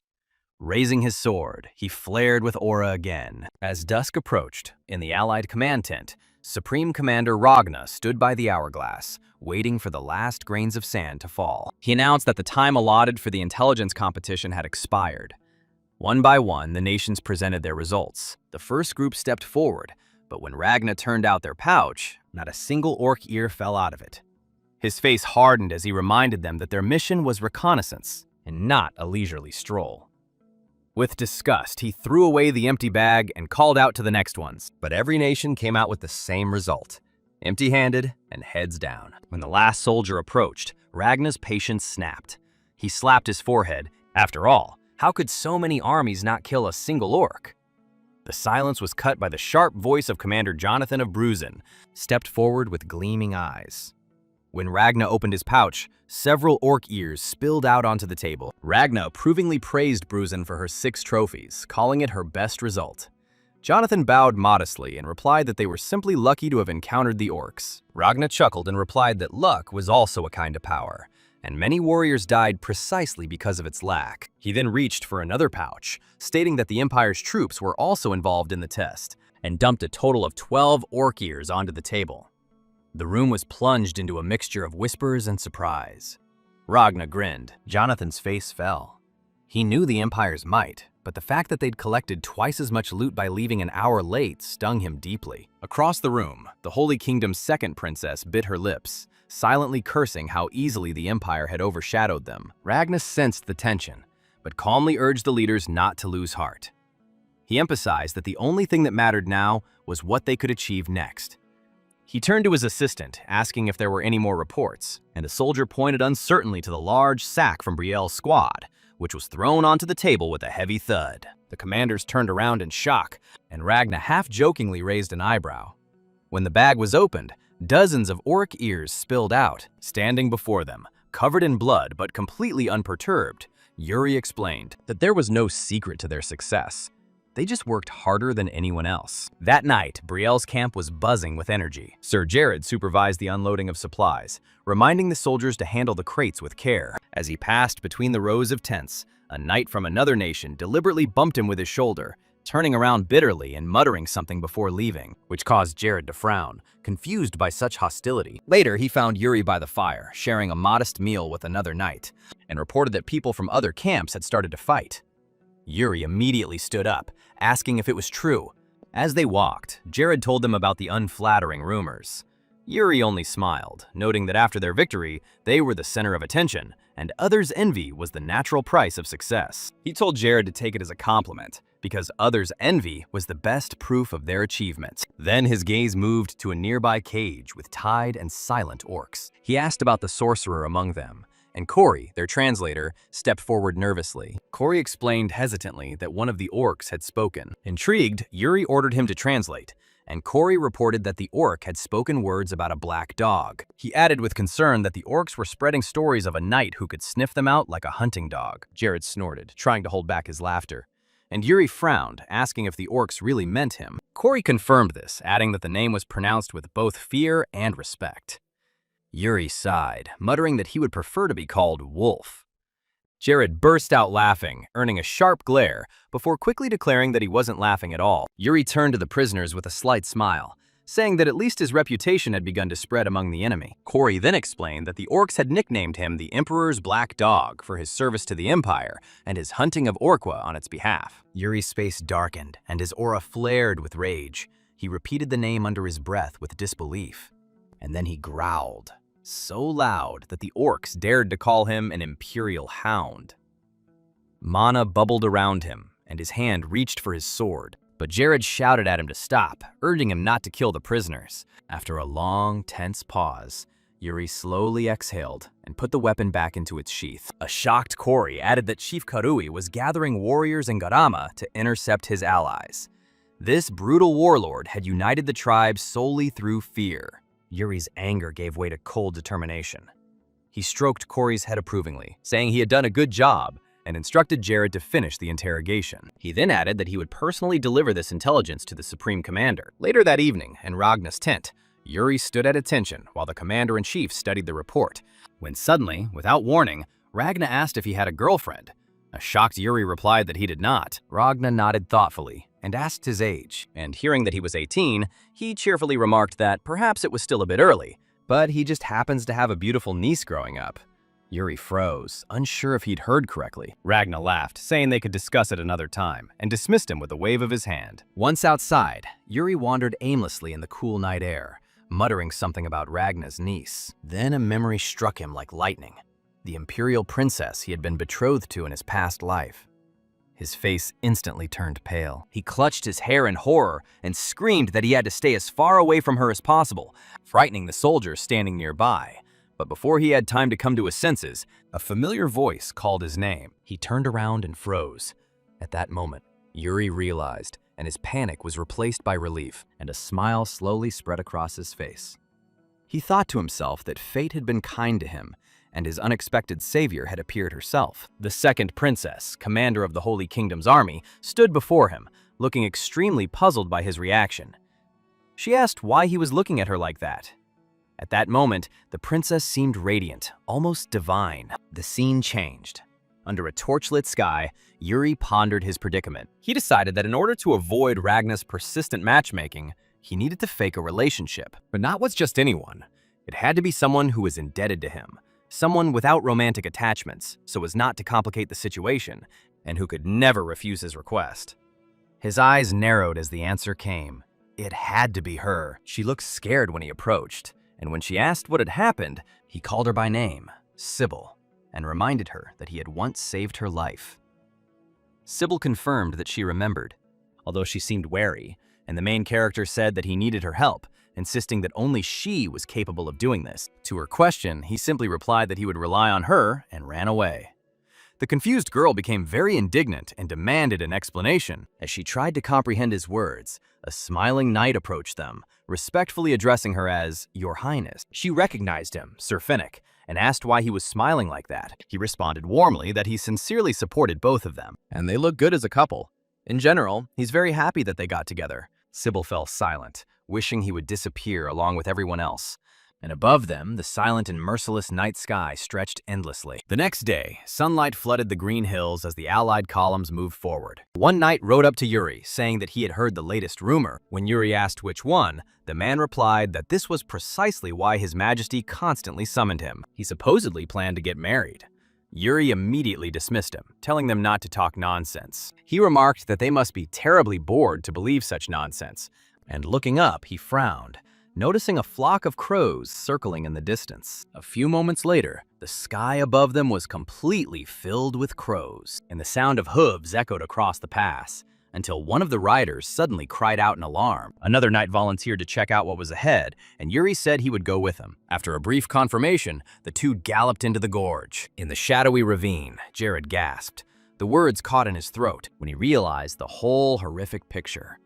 Corpses were hanging on spears driven into the wet stone, and below them, dark pools of their blood. He looked up and muttered in disbelief, wondering if they were all human. Ragnar gave a short, humorless laugh and commented that the orcs had a rather creative sense of hospitality. Having studied the location of the bodies, the main character came to the conclusion that the orcs did not eat their victims, and instead displayed them as mocking trophies of their victory, which he took to mean that the orcs were saying, "This is all you're worth to us." Yuri turned to Ragnar, saying that morale would fall if people saw this, and asked permission to clean up this mess. Ragnar nodded briefly, and his commanding voice ordered the people of Brielle to prepare torches. Soon the flames rose, burning the macabre exhibition to ashes. and a shocked Jared asked how anyone could commit such cruelty. Yuri told him not to dwell on it, and then turned around and shouted orders, urging Guinness and Dyke not to go too deep and to report back. Their weak reply came through the echoes, confirming that they would return. A few moments later, one of the partners noticed with alarm that something was wrong with the scene, and when the other asked what he meant, the first one pointed to the weapon stuck in the ground, explaining that the arrowheads and spears were facing downwards, in the opposite direction from the impaled corpses.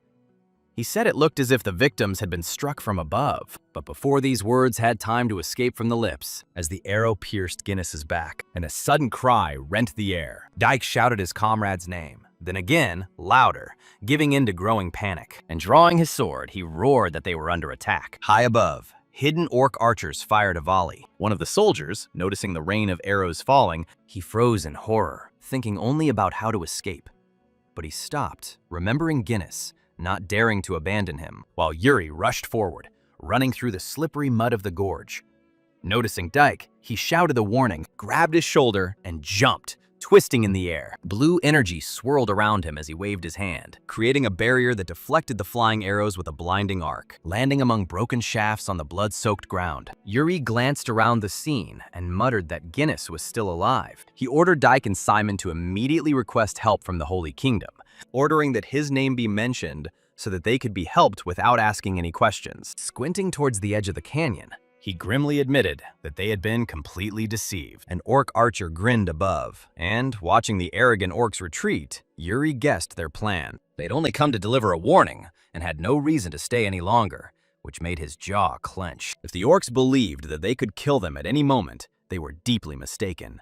Putting his hand on his sword, Yuri swore that next time he would repay them in kind. Later at the command post, with the sky bathed in golden light, Ragnas summed up gloomily that a squad of orcs had positioned themselves at the top of the canyon for an ambush, adding that retreat was no longer possible and they would have to eliminate the threats. He turned to Yuri, asking what he planned to do, and a faint smile appeared on Yuri's lips.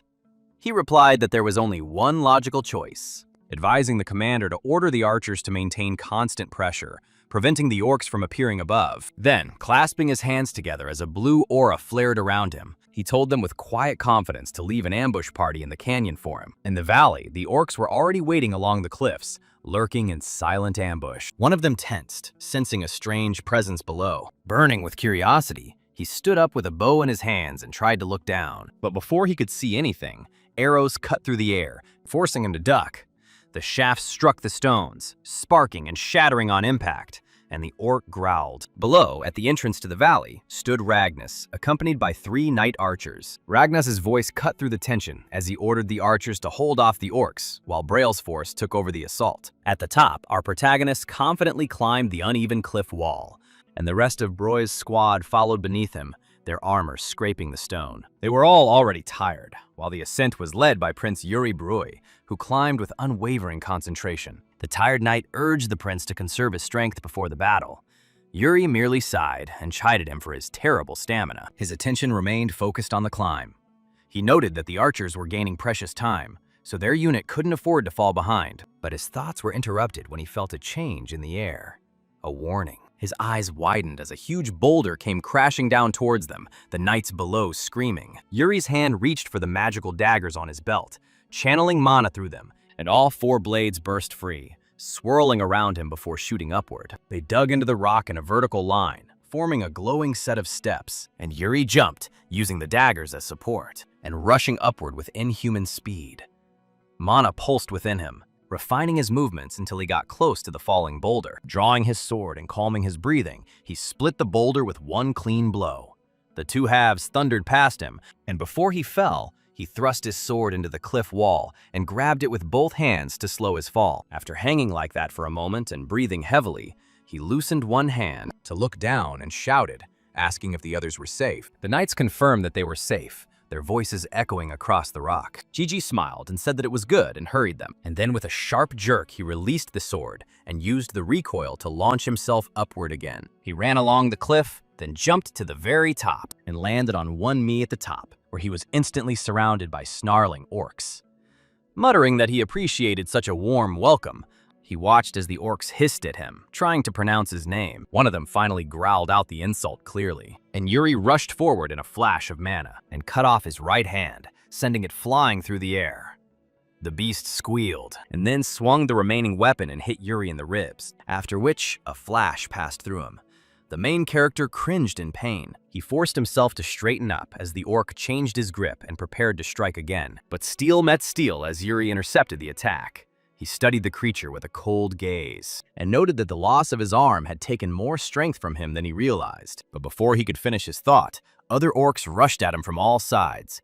Muttering that this was starting to irritate him, he moved again, his blade cutting through the weapon of one orc, then the torso of another. He turned around and cut off the third one's leg, and the fourth caught him by surprise from behind, forcing him to twist and block the blow with clenched teeth. Struggling with the orc's strength, he glanced at the edge of the cliff and shouted down, demanding an answer as to how much longer the knights planned to mess around, to which one finally appeared, saying that they were almost there. Seconds later, Jared and Laurent climbed over the edge and struck without pause, in perfect rhythm, killing two orcs. Yuri plunged his sword into the throat of another orc, and then he turned to the others and gave the order.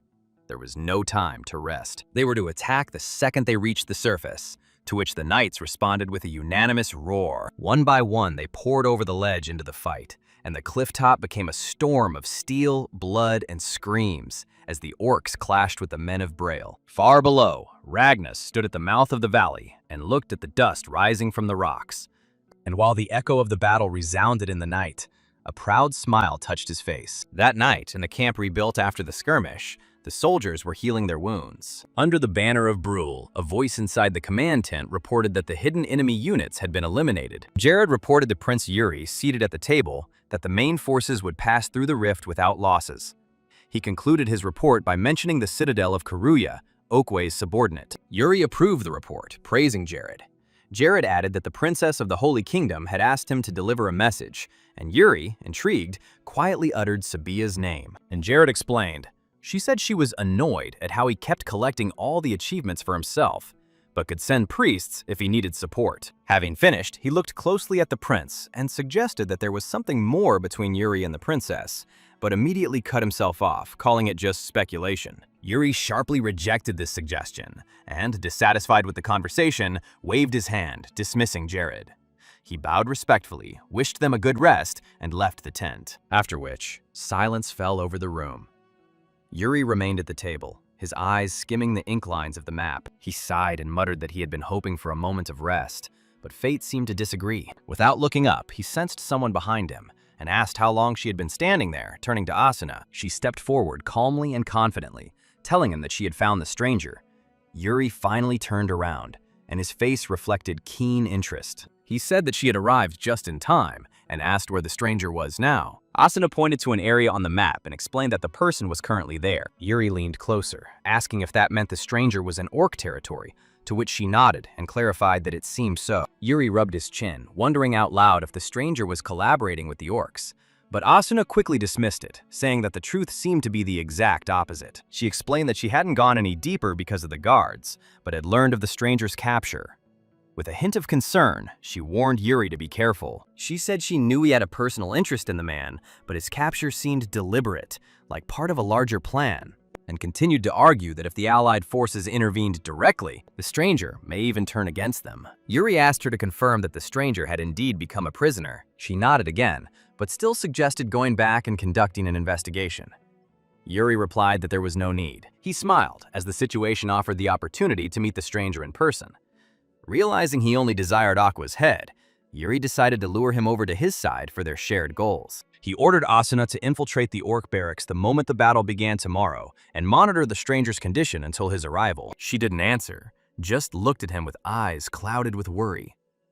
Yuri noticed this and asked what was bothering her. She came closer to the table and said that if he intended to meet the stranger in person, she wanted to accompany him. With fierce determination, she addressed him as her prince, saying that the stranger was dangerous and she would protect him.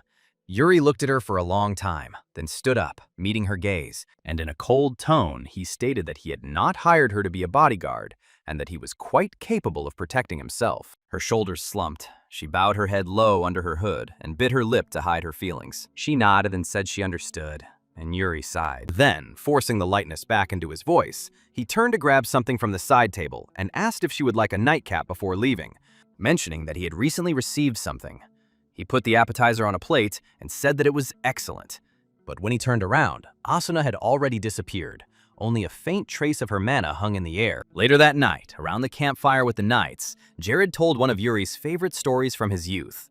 He described the moment when Death Knights appeared behind the young prince. He puffed out his chest and declared that he had stepped forward to protect him. As the older knight, Jared had a moment to brag. The younger knights listened with awe, and Yuri, frying his snack on the fire, thought to himself that Jared was shamelessly lying. He remembered Jared snoring on the ground until Yuri kicked him awake, but he still admitted that Jared had gotten better over the years. One knight asked Yuri if Jared's story was true. Yuri almost blurted out how it really was, but instead replied that Jared did everything he could. The admiring knight asked how Jared had found the courage to face the Death Knight. He proudly replied that the enemy was material and could be fought with a blade. Then, with a stern expression, he added that the worst enemy is something that has no form, like a ghost, because it cannot be cut down. Yuri watched their conversation, quietly enjoying such camaraderie, but when he looked at Jared, something changed in his field of vision. A ragged figure stood behind Jared. At first, he wondered who could wear such tattered clothes, but then his sharp eyes focused, and disbelief spread across his face. His eyes widened and his lips parted. He instantly jumped up and grabbed the hilt of his sword, ordering the knights to raise their weapons. Jared winced and asked what happened, to which Yuri replied that there was an orc there. Jared drew his sword and looked where Yuri was staring, but he saw nothing. Not wanting to stumble, he swallowed and softly asked if the prince was tired. Yuri remained tense, his gaze fixed on one spot, although Jared insisted that there was nothing there. The knights sat down with their weapons ready, waiting for an explanation, and Yuri demanded to know what they meant, stating that the orc was right in front of them and asking why they couldn't see him. He repeated that he was there. The invisible scout, realizing that the prince saw him, shuddered and ran away. Yuri immediately rushed after him.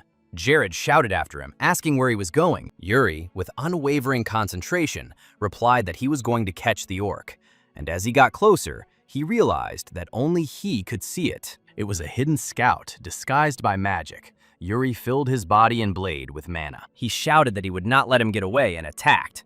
The blow was clean, but the orc dissolved in a whirlwind of dark steam and avoided the cut. From afar, he looked back with his lips curved in an evil grin, and before disappearing completely, released a dark substance into the air. Yuri stopped warily. The substance splashed on him, and disgust distorted his face. Asking what this abomination was, he released a burst of mana, knocking the substance from his body. She burned, falling down. He raised his hand, watching as her remains hissed, and said that an unclean aura spread through him. Concern crept into his voice as he used mana to burn away the remains. Still looking at his hand, he wondered out loud what it could even be. That night in the tent, Hernando listened to Yuri's explanation. He anxiously agreed that the creature could be an invisible avatar and called the situation extremely suspicious. Yuri confirmed this and said that the situation was serious as the enemy had slipped past them undetected. Crossing his legs on the chair, Yuri quickly summed up why he had rushed to the royal family's mage at such a late hour. He sat surrounded by playing cards and chips, with knights kneeling nearby as punishment, and noticed that he seemed to have arrived at a very busy moment. Hernando assumed the orc had escaped with magic, but Yuri's senses had detected it. The prince noted the danger of unpredictability in combat and asked about countermeasures like a firebomb. Hernando replied that only Bowshot could cast this spell, and that heavy magic could be disrupted. Yuri then asked him about the suspicious nature of the sorcery itself. Hernando, now calmer, replied that he was not sure, but suspected that the orcs were dabbling with forbidden power, probably mixing it with black magic. An alarmed Yuri asked about the danger, but Hernando dismissed it. He assured her that the magic tower had already investigated the matter and the situation was quite manageable. Having promised to focus primarily on dispelling the enemy's sorcerer's tricks, Yuri agreed and said that he would rely on him. And then, clasping his fingers, he added something else. Hernando responded politely. Yuri sternly held up a playing card as a warning. He asked them to overlook the gambling just this once, adding that Hernando was obliged to invite him in the future. He grinned cheerfully and nodded. The punished knights looked on in confusion as Yuri and Hernando began to exchange jokes about victories and defeats. Their laughter mingled with the groans of the knights, who were still serving their punishment. Meanwhile, somewhere in the night, the crows looked at the sky indifferently. and beneath them, rotting skeletons hung on homemade crosses. Not far from this grim spectacle, deep inside the orc base, a command was heard in their crude language. In the great hall, countless orcs with glowing red eyes knelt, awaiting orders. Their leader, radiating a crushing dark aura, sprawled on his throne and gave the order, to which the orcish shaman readily responded and began to read the spell. Dark red mana flowed from his hands, pouring into the kneeling warriors, and when the spell was completed, the orcs trembled like hungry predators, and their eyes blazed even brighter. A growl echoed as mana enveloped them, and the leader spoke the last two words in a low and fierce voice. At dawn, the morning silence at the Karuya camp was shattered by the sound of a horn. With this signal, the Allied forces announced the beginning of a full-scale assault. The camp was instantly awakened as High Commander Ragnar led the attack, and Yuri Braille, ready for battle, rose up in the saddle and gave the order to his army to rush forward. His words echoed across the battlefield like thunder, and the soldiers responded with a deafening roar, rushing after him in formation with raised blades. Yuri rushed forward, leading the squad straight to the orc gates, but before they even got close, orcs appeared behind the barricades. Their bows rose up in unison, and after a sharp signal, a real storm of arrows fell upon the people. The air filled with the whistle, causing Yuri to sharply pull on the reins, leading his horse into a sharp turn and give the order to retreat. Hooves tore up the ground as they changed formations, but arrows continued to pierce their ranks. Jared and Laurent managed to dodge, but behind them, the metal was already cutting in the flesh. The cries of the wounded and the thunder of hooves settled like a heavy stone in Yuri's chest. He forced himself to look only ahead, mentally ordering himself to move forward, without looking back or hesitating. As he moved further, he realized the true nature of the trap. The orcs had focused all their attention on his squad, which was now acting as live bait. As he expected, while the orcs were raining down all their arrows on his men, Ragnar roared a new order and sent soldiers with a battering ram straight at the main gate. Their collective roar shook the air, and the battering ram with one brutal blow broke through the gates, smashing the heavy doors into splinters. Ragnar seized the breach and ordered the Imperial army to advance inside, whereupon the soldiers surged forward like a rolling wave of steel. As soon as Yuri had led his troops a sufficient distance away and the shelling had died down, he pulled the reins and stopped, and his army followed his example. He listened through the settling dust and, recognizing the rumble of Ragnar's assault in the depths of the camp, announced that their role as bait was over and it was time to regroup, but Sir Jose interrupted him. Stepping forward with the wounded soldiers, he declared that the frontal attack had stretched the orcs' forces thin and that a rear attack would crush the enemy much more quickly. Yuri almost laughed at such audacity, calling the idea smart but pointing his hand at the back wall. This part was a solid, heavily fortified barrier, and they had no battering ram, to which Jose only grinned and gripped the hilt of his two-handed sword more tightly. Thick, pulsing mana began to swirl around his blade, and he noticed that siege weapons were not always needed. Having brought the concentration of mana to the limit, he dismounted and approached the fortress wall. While Yuri watched this with a mixture of awe and caution, mentally amazed at what was happening, Jose planted his feet firmly on the ground and poured more mana into his weapon and sharply turned the body, causing the earth to shake. Then he struck a blow that exploded forward with colossal force, like a wave rising from the ground, and crashed into the rear barricade, reducing it to dust in the blink of an eye. Stone and wood flew apart in a choking cloud of dust, through which the disoriented orcs staggered. One of them noticed the breach and raised the alarm, but Yuri did not waste a second. He rushed inside, praising Jose's work as he went, and as his speed cut through the air, the screaming orc lost his head from a single flash of steel. Immediately after the impact, Yuri slowed down and raised his voice, and ordered the soldiers of Braille to advance, pointing the bloody blade to the path ahead, and declaring that their hour had come. He rode straight towards the hastily thrown-together barricade by the orcs, ordering his army to tear it down, and as they approached, the knights urged their steeds to leap. Yuri called for them all to be killed, while on the other side, the orcs were already preparing for defense, raising their spears. But before the orcs could strike from below, one of the knights leaped over them, knocking off all the spearheads with a single steel swing. The knights landed flawlessly, and Sir Jared, sword in hand, charged with fierce conviction, shouting a battle cry in honor of Braille. Laurent, galloping alongside, looked at Jared in surprise.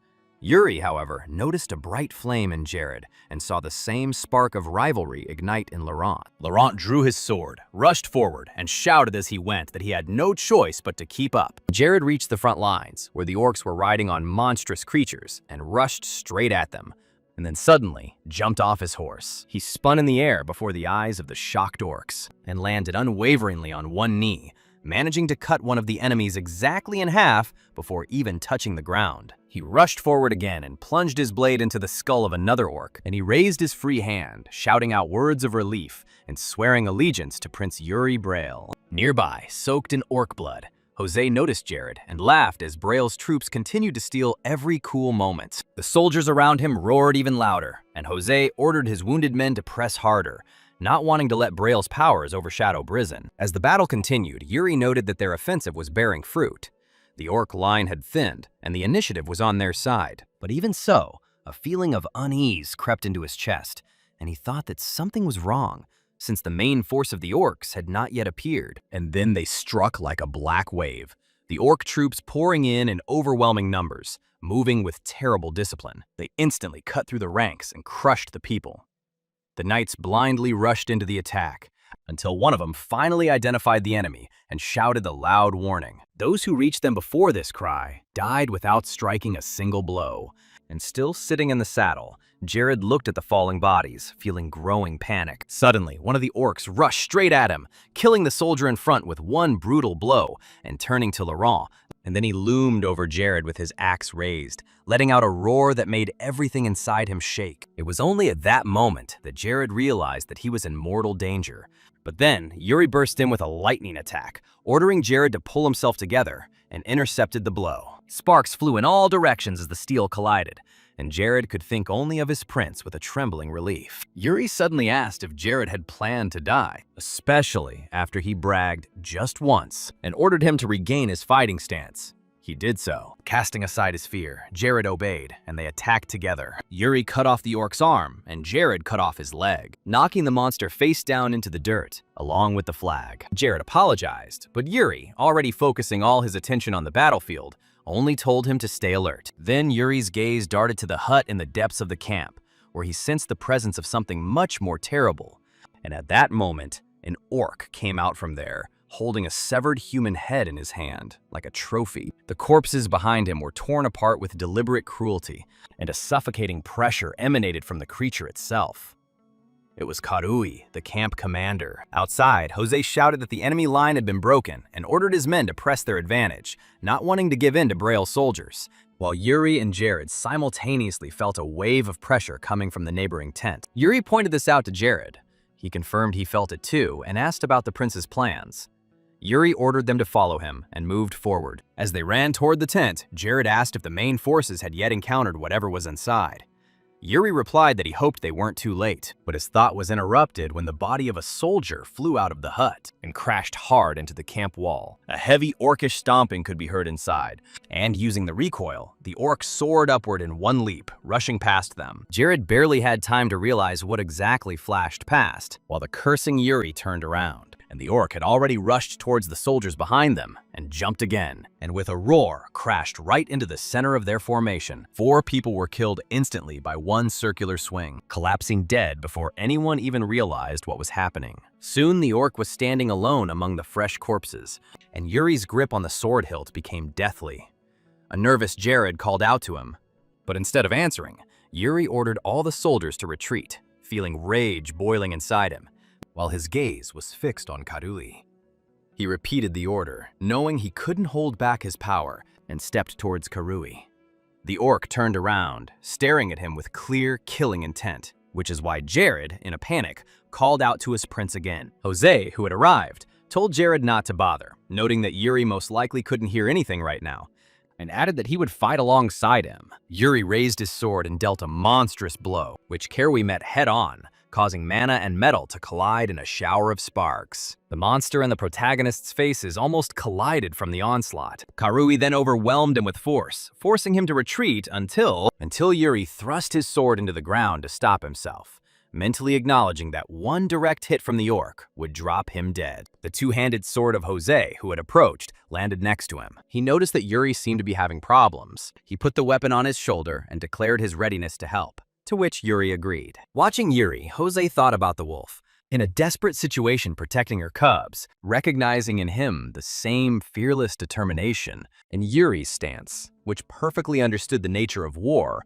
became more rigid. Even though he was young, Jose understood that this was no ordinary soldier in front of him. And at that moment, a white aura flared up around our main character. Karui grinned and gestured for them to come over. Yuri gave a sign to Jose, who nodded, and they rushed into attack with lightning speed. Jose reached Karuya first and struck. He was heavily charged with mana, but the orc blocked it cleanly. They exchanged a flurry of blows, without giving in to each other an inch. A man and an orc with the same strength. They continued to exchange dozens of blows per second. Yuri jumped up to strike from behind, but surprisingly, Karui quickly dodged, grabbed Yuri by the shoulder with a strong and tenacious grip, and threw it aside, continuing to cross blades with Jose. Karui then noticed a small cut on his palm and looked at it with embarrassment, and Yuri, who had risen to his feet, said with a weak, bloody smile that even a small wound should cause concern. He added that their knights would destroy the proud Karui orcs, and suggested that he test how long he could hold out against the two of them, putting his sword forward and waiting for that moment. When it was more convenient for Jose to grab his weapon, they attacked together again,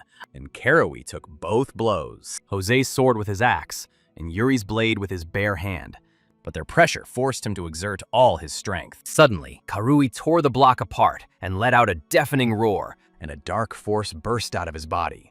The sky instantly darkened. There was an unnatural clap of thunder, and the frozen Jose asked what it was. Feeling the same vile aura, Yuri gritted his teeth. Shrouded in black smoke, Karui stood with glowing red eyes, and his muscles bulged as his aura pulsed. Yuri recognized the sensation, eerily similar to what he'd experienced from the ghostly sorcerer, and ordered Jose to retreat. But the warning was too late. Karui cut Jose's chest, while Yuri shouted at him to dodge. However, refusing to fall, Jose stayed on his feet, and screaming from above, even with a completely cut body, met the next blow with a defense charged with mana, breaking the grip at exactly that moment, when Yuri went on the attack again. But Karui twisted again and intercepted the blow. Yuri jumped back as Karui's counterattack plowed the ground, and asked Jose if he could still fight, to which Jose replied in the affirmative. Based on his observations, Jose stated that with the appearance of smoke, Karui's power increased to the skies. Yuri agreed with him, mentally noting that the aura matched the aura of the ghostly sorcerer. And this was alarming since Hernando was supposed to be dispelling the dark magic at that very moment. 10 fallen orcs began to rise, shrouded in the same smoke, and high above them in the air, a dark figure with glowing red eyes hung invisibly. The atmosphere gave way to something cold and vile, heralding the arrival of a deeply unnatural force, and from the shadows burst a swarm of demonic soldiers, their twisted bodies and glowing red eyes betraying their cursed origins. The leader of the beasts let out a roar and rushed to attack, breaking through the ground with its massive bulk as it approached the human ranks. Yuri and Jose immediately changed positions, but one of the knights reacted too late and fell right in front of the monsters. The enemy struck again with lightning speed, so Yuri ordered the knight to retreat while he took the attacker head-on, without hesitation, rushing forward and engaging the monster in a direct confrontation. With the screeching of blades and the shower of sparks, he held his position under incredible pressure, pushed the creature back for a moment, and then, changing his stance, he delivered a heavy chopping blow. His blow went deep, leaving a dark, spreading wound that made the enemy stagger. Before dark, mana burst out of him. Yuri recoiled in surprise, saw in shock as a dark silhouette stepped out of the darkness within the orc, its eyes glowing like smoldering coals. This new figure seemed much more dangerous. It was drawing dark energy from the body of the fallen orc, and then it broke free. Stunned by this transformation, Yuri froze. The creature evolved, rising from death and turning into something far more terrifying. Black tentacles burst out of it, whipping through the air, and one of them grabbed Yuri, dragging him towards itself. Shadows wrapped around his arms and legs, tightening as he fought to stay conscious. And through the fog, the voice of the entity echoed, calling him by name and declaring its intention to devour him. Yuri fell into an illusion where he was surrounded by ghostly faces from the past. Family, comrades, fallen soldiers, and each of them accused him of treason. Their voices grew louder, calling him a disappointment. Their distorted faces brought his guilt to the surface, and then the shadow addressed him by his full name, Yuri Braille, declaring that none of his actions could change fate. In the darkness, a huge red eye formed, mocking his resistance and proclaiming that his end was sealed. But Yuri refused to accept this and forced himself to take a step forward, breaking the grip of the illusion. An aged Yuri from his past life appeared next to him. Without saying a word, the man raised his sword to the heavens. Their powers merged, releasing a flash of light that drove back the darkness, and they completely rejected the concept of fate, with its position demanding a future shaped by choice, not prophecy. All this time, even his very small version helped him. The shadow struck again, but Yuri cut through them. His sword glowed with bright blue mana when he made a clear path through the defiled space. He moved forward, cutting through illusory enemies as the crushing weight around him eased. And, acting confidently, he felt the initiative shift to him, and the nightmare's control began to crack. Yuri unleashed another powerful blow, breaking through the creature's defenses, which is why the damned fog squealed and distorted under the force of the onslaught. He soared upward, cutting through layers of magical resistance until the battlefield was illuminated by the energy of his attack, and then brought his blade down in a massive arc, straight into the creature's core. The tide of the battle turned. The blow shook the earth, and the dark barrier holding the illusion began to crack, and then completely shattered into pieces. The desecrated space collapsed, revealing a real battlefield beneath him, where Yuri found himself face to face with a cloaked figure, possessing a distorted smile and blackened teeth. The creature began to tremble, its body beginning to disintegrate from the damage it had received, while Yuri did not lower his weapon, feeling that the corrupting force within the enemy was fading away. With the spell broken, their side finally had a chance to turn the tide of the battle, and he shouted to the others that it was time to strike back. In response, even more enemies appeared, ready to resist. But under the leadership of Yuri and Jose, the human troops rushed forward. Their battle cries echoed through the air as steel clashed again. Shields were shattered into pieces, blades struck their targets, bodies fell. But the people continued to advance. A distant noise caught Yuri's attention. The orc commander, still locked in battle with Jose, he leaped forward and fell upon him, instantly crushing the man's resistance. The blow sent Jose flying, and fighting to stay conscious, he felt blood rushing down his face. Yuri saw him fall, but he couldn't reach him in time, since the orc had already started moving again. The creature raised the weapon as high as possible, on the surface of which red energy pulsed, preparing to finish off the victim. Jose yelled at Yuri to stay away, but the prince ignored the warning. The orc turned to Yuri with eyes burning with bloodlust, and he rushed straight towards the approaching blow. Yuri took a stance, refusing to give in, and mentally confirmed his convictions. Even under the threat of death, he had no intention of retreating and intended to carry the burden of each fallen comrade until the very end. There was a clash of steel. Blood was spilled, and the orc howled in pain, seeing his limb in the air, for the attack had torn his arm, causing his strength to waver. Yuri remained standing in amazement as another warrior approached him, impressed by his performance. The man smiled at Yuri and acknowledged his achievements with obvious respect. Having declared that he liked him, a new ally arrived. With one swing, the stranger's blade tore Karui's arm from his body, causing blood to spurt out in a cruel fountain, after which the warrior straightened up, shook the blood off the steel, and began to watch as the orc fell to his knees. Karui howled, clutching his mangled stump as rage and agony contorted his massive frame. But when his head was low enough, the stranger stepped forward and grabbed the orc by the horn and jerked his muzzle up. He ordered Karui to stop yelling and added with sharp indignation that the orc hadn't even bothered to amuse him, while Prince Yuri watched from behind, trying to remember who this man was. His accent, heavy build, and unusual posture all aroused suspicion.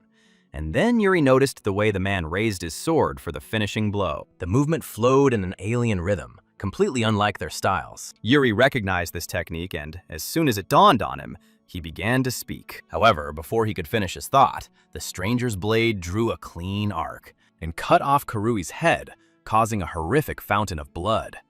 Calm and indifferent, the stranger turned away with Karui's head dangling in his hand.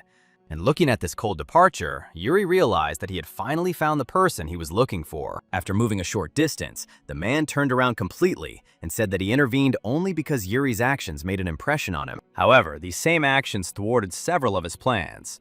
He was already about to explain what he meant, But Yuri bowed deeply and interrupted him and loudly thanked him for saving his life, to which the bewildered man stared back as the prince continued to shower him with praise. Yuri noted the strength, aura, and rare skill of the stranger who had killed the commander. The man tried to speak, but the prince approached him closely and called him the strongest warrior. The stranger narrowed his eyes and asked what Yuri was getting at, to which he responded bluntly. He said he knew the man hadn't let the orcs grab him for no reason, and, smiling slightly, suggested that the reason must be the hunt for Okva, the orc king, after which he proposed joining forces. The stranger was shocked. And the scene switched, and soon after the fall of Karui, the orc line was finally broken. A massacre followed, and as soon as the massacre was over, Ragnar impaled Karui's head on a spear. In Yuri's first life, nothing like such a victory had ever happened, which meant a complete change in a no longer entirely predetermined history. By evening, the prince returned to his tent, his armor soaked in orc blood, his limbs heavy with exhaustion. Jared greeted him. After praising Yuri's combat performance, he handed him a cloth. Yuri wiped his face and asked about losses. Jared replied that data collection was ongoing, but the damage so far appeared to be manageable. However, what was far more alarming was the number of soldiers whose psyches were shattered by the horrors they had witnessed inside the Karui barracks. Having acknowledged this cost, Yuri fell silent, and his thoughts turned to the past, to memories of human women, thrown into dungeons and forced to bear orcish children while they begged for death. And if that place was hell, the Karui barracks were perhaps even worse. Yuri let out a grim sigh and ordered Jared to take care of the injured soldiers and keep their spirits up. Jared nodded firmly, after which Yuri inquired about the foreigner's affairs. Jared reported that all his requests had been satisfied, but this man turned out to be unbearably problematic.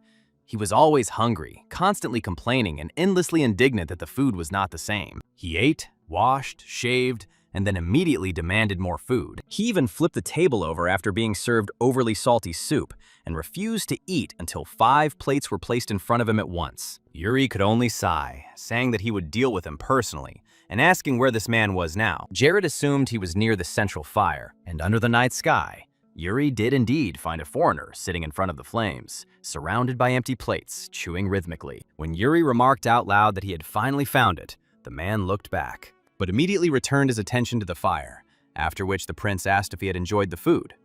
The foreigner muttered that it was so-so, and when he finally finished everything down to the last crumb, he patted himself on the stomach with satisfaction and announced that the meal had been a success. Yuri waited and was about to speak, but the foreigner interrupted him, with unexpected harshness demanding to be told. How exactly did Yuri defeat the orc sorcerer? The prince tried to answer, but the man stood up abruptly and declared that since Yuri claimed to know his purpose, now he will have to lay everything out in the open, and at the same time the stranger's hand lay on the sword. He added that depending on the answer, Yuri could very well die, which made the prince swallow, gathering his courage. He answered honestly, admitting that he himself did not fully understand how he did it, but his method of using mana simply reacted on its own, and the sorcerer fell. The foreigner asked if he meant the internal cultivation technique by the mana method, but Yuri did not answer with words. He released his mana, allowing an aura to flare around him, and with calm determination he stated that this technique was inherited from his ancestor, Eric Braille. The foreigner studied him silently, and then looked away and muttered that their meeting must have been destined, to which a confused Yuri asked what he meant. The man explained that Yuri's technique and his ancestor's name were of great significance, and then he folded his hands together and bowed. He introduced himself as the last direct disciple and head of the Changshan sect, expressing his respect to the descendant of their ancient benefactor and adding that the sect had never forgotten the friendship of the heaven-smashing swordsman. Yuri could only stutter, barely able to pronounce the word benefactor, to which the man advised him not to be surprised. All that was in the past. He explained that Eric Braille was known among them as the heaven-crushing swordsman, and that he once joined forces with a sect to destroy a demonic cult. Still in shock, Yuri asked what kind of cult it was, to which the foreigner replied that they practiced human sacrifice, and the Changshan sect existed precisely to destroy those who followed this path. He added that he came to the west to destroy the ominous star that had appeared, and Yuri noticed again how fluent the man's speech became whenever he spoke seriously. Then the foreigner sighed, admitting that the sect had long since fallen, and then Yuri realized that it was this very mission that was the reason for this man's obsession with killing Okva in his past life. Realizing he couldn't let such a valuable combat unit go alone, Yuri suggested they work together. The foreigner was shocked, and Yuri explained that the Braille family would grant him the title of honorary knight, allowing him to carry out his mission as part of the Allied army. The man fell silent, deep in thought, but Yuri continued to insist, offering food, baths, comfort, and universal respect. He assured that with a knighthood, no one would dare look down on him.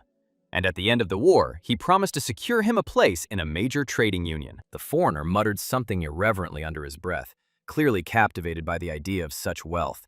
And a moment later, he coughed, declaring that since Yuri insisted so much, he agreed, but on one condition. Pointing to the tense Yuri, he said that he liked him. From now on, Yuri had to call him teacher, which is why the prince froze in his tracks, barely managing to squeeze out a silent something. The foreigner brushed aside his hesitation and remarked that there was a price to be paid for Yuri's elevation, but the prince was obliged to be grateful for such a rare honor. Yuri gave an awkward laugh and thanked him, although he admitted that he already had a teacher.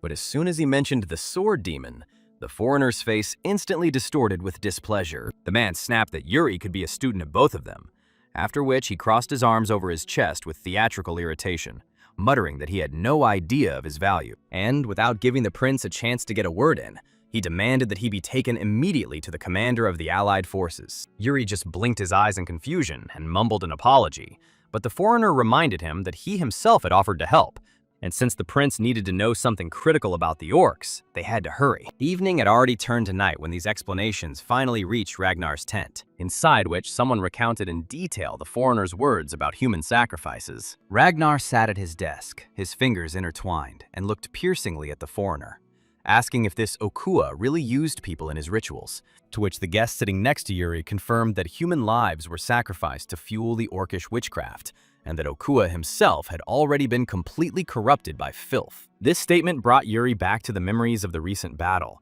and he explained that the enemy orcs' strength had suddenly surged, causing them to suspect dark magic.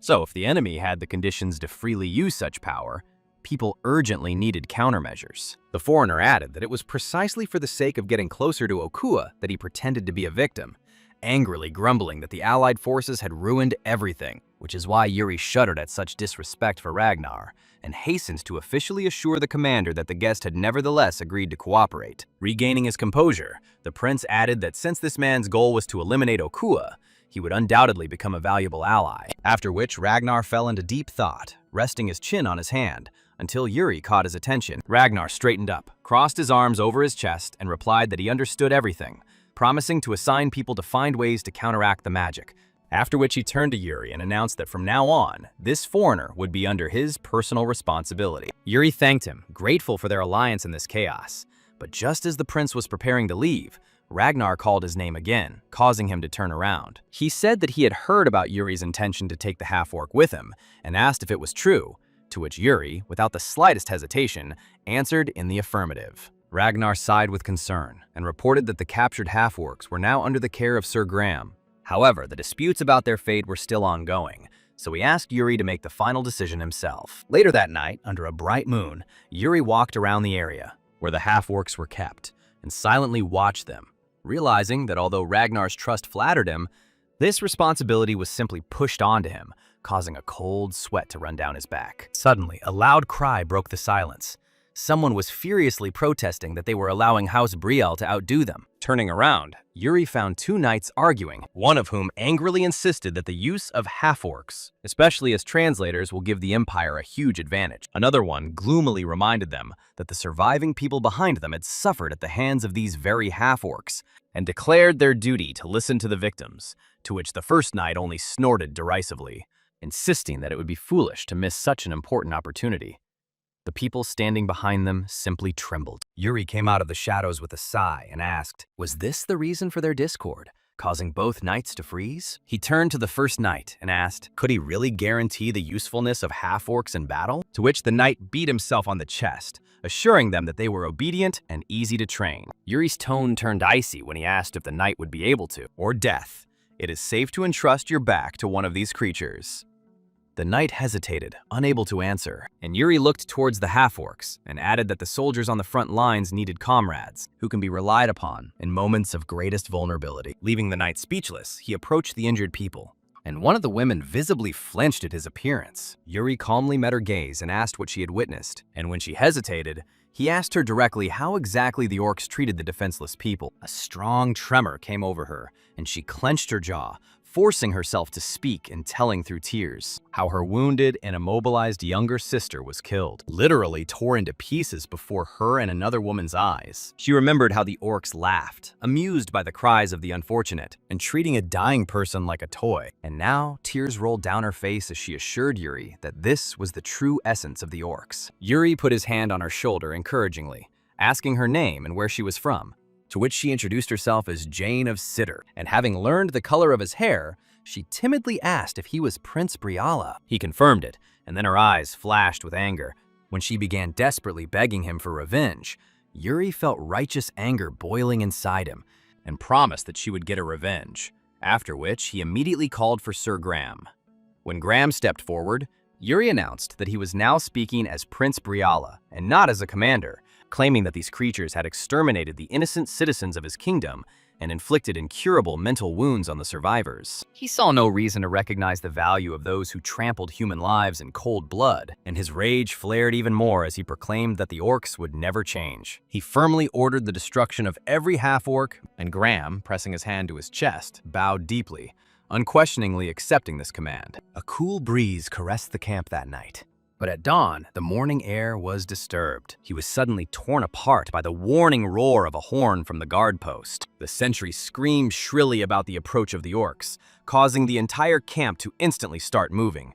And the first to appear on the horizon were the orc riders. Orcish messengers with banners on their backs. They approached boldly in a small group, riding on their creatures, raising the question of what intention was hidden behind this spectacle. One of the soldiers ran up to Ragnar, reporting that the orcs had allegedly arrived for negotiations. The soldier insisted on the truth of his words, adding that the orcs were demanding that the gates be opened for some message, causing Ragnar's face to distort with anger when he asked what they were up to and ordered the gates to be unlocked. The ranks of soldiers quickly obeyed, and the orcvol rode inside without the slightest hesitation. Looming menacingly over Ragnar and Yuri, he smirked, looking down at them, while they stood firmly in place, not taking their eyes off the enemy messenger. Several orcish messengers with banners on their backs were shifting around near the palisade, grumbling among themselves, while the allied soldiers passed by, whispering as they walked and hurrying to take cover in the depths of the camp. Inside the command tent, Supreme Commander Ragnar sat at his desk with a crumpled letter in his hand when Prince Yuri entered and respectfully inquired about the reason for his summons. Ragnar looked up, called Yuri by name, and suddenly asked why the prince thought he was the one leading the allied forces, to which Yuri, taken by surprise, replied that it was probably due to Ragnar's outstanding military talents. Ragnar waved it off, noting that he was not talking about these obvious things at all. And when Yuri clarified whether he meant political overtones, Ragnar confirmed his suspicions. He admitted to Yuri that he wasn't on the best terms with the Emperor, and although his status as a prince of the Empire obliges him to possess the corresponding power, imperial affairs are never simple, adding that when everything goes smoothly and sensibly, there are almost always hidden intrigues of the ruler behind it. He continued, arguing that if he won, his name would thunder across the continent, making him a hero whose future destiny will be strewn with praise and support. But then he made a slip of the tongue with a tired smile, that this was only possible if they won, and these words stirred up Yuri's deeply hidden memories. Yuri recalled how, in his past life, Ragnar had taken the blame for defeat and lost influence, while the Emperor seized power in an alliance created only to fail, and Ragnar was ultimately simply thrown out. Remembering this past, Yuri cautiously asked whether the commander-in-chief considered the current situation a trap. Ragnar didn't answer, but instead simply threw the letter across the table and told Yuri to read it. Yuri caught the paper, unfolded it, and his gaze instantly sharpened as he read the warning that the Emperor had made a secret pact with Okua, and Ragnar was strongly advised to retreat so as not to become a senseless scapegoat. Absorbing these lines, Yuri thought gloomily that the outcome of this war was predetermined from the very beginning, mentally cursing this dirty scheme, while Ragnar, who was watching him, explained that the message allegedly came from some anonymous organization opposing Okua. He added that if what was written turns out to be true, then everything was orchestrated in advance, and the allied forces were initially left with no chance to return alive. After which, he asked Yuri what he thought about it. Yuri froze for a moment, while the paper rustled in his gauntlet, and then voiced his desire to propose. And when Ragnar told him to speak, the prince declared that regardless of the authenticity of the letter, they are obliged to return victorious, adding that this knowledge only makes an already difficult battle a little more troublesome, and nothing more. Ragnar burst into loud laughter and slapped the armrest of his chair and rose to his feet, agreeing that Yuri's words were true, for no matter what intrigues the Emperor may hatch, they will have no place in this world unless they return triumphant. Turning away, he concluded that all that remained now was to deal with those who had delivered this letter. But just as he was about to give orders, Yuri turned to him.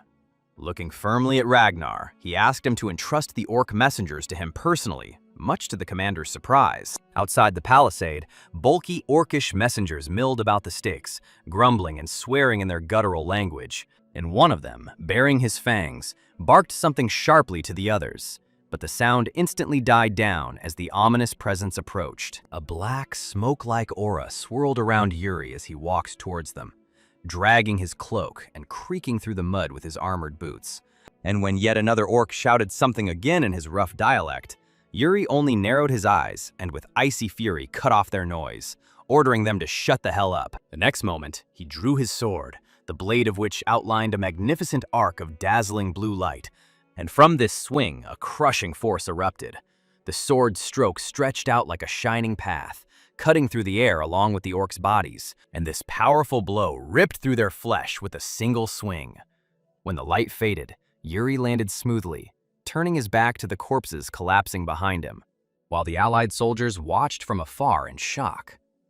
One of them loudly exclaimed his amazement that Yuri had taken out 3 orcs with a single blow, and the other one whispered in shock that he had no idea that Prince Brial had such incredible skills. Ragnar, who was standing nearby, narrowed his eyes, noting that this was quite impressive, especially considering that Yuri was only 18 years old with such abilities. Slightly unsettled by this display of ruthlessness, the knight asked him if the prince was overstepping his bounds, but at that moment, the severed orc head was pierced by a brutal blow from above, spraying blood. Observing this chilling spectacle, Ragnar commented that Yuri apparently made some kind of promise, because as he walked along the palisade, the stakes behind him were already full of the bodies and heads of orcs with drooping banners. Ragnar continued to explain that Yuri had sworn revenge and made the enemy pay in full.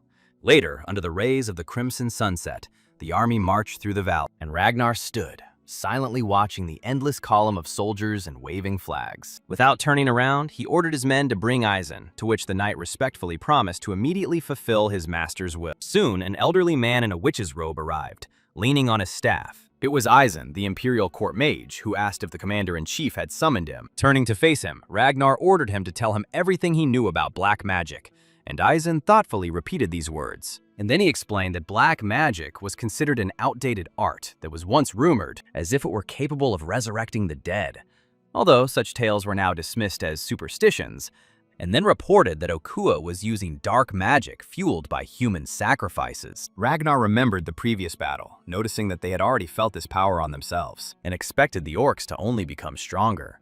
To which Eisen added that if the reports were true, the orcs could have come into possession of an entire grimoire of black magic. Ragnar reacted violently, and Eisen explained that these planes still held many secrets, like the vanished state of Attican and its creations of dark sorcery. The Death Knight Gert, one of the 10 most powerful creatures in the world, after which Ragnar asked why exactly Okua needed such power. Eisen replied that in his personal opinion, Okua was trying to summon some kind of creature, and Ragnar gloomily stated that this fully explained the delay in their march and the hasty evacuation of the enemy's own troops. Eisen agreed, noting that all of this was done to buy time, and if the grimoire was already in Okua's hands, the summoning ritual could very well begin. While Ragnar was thinking about the fact that something was clearly happening deep below, the scene shifted to an underground cave, where on a pedestal among piles of skulls, a blue relic resembling a staff flashed with a blinding light.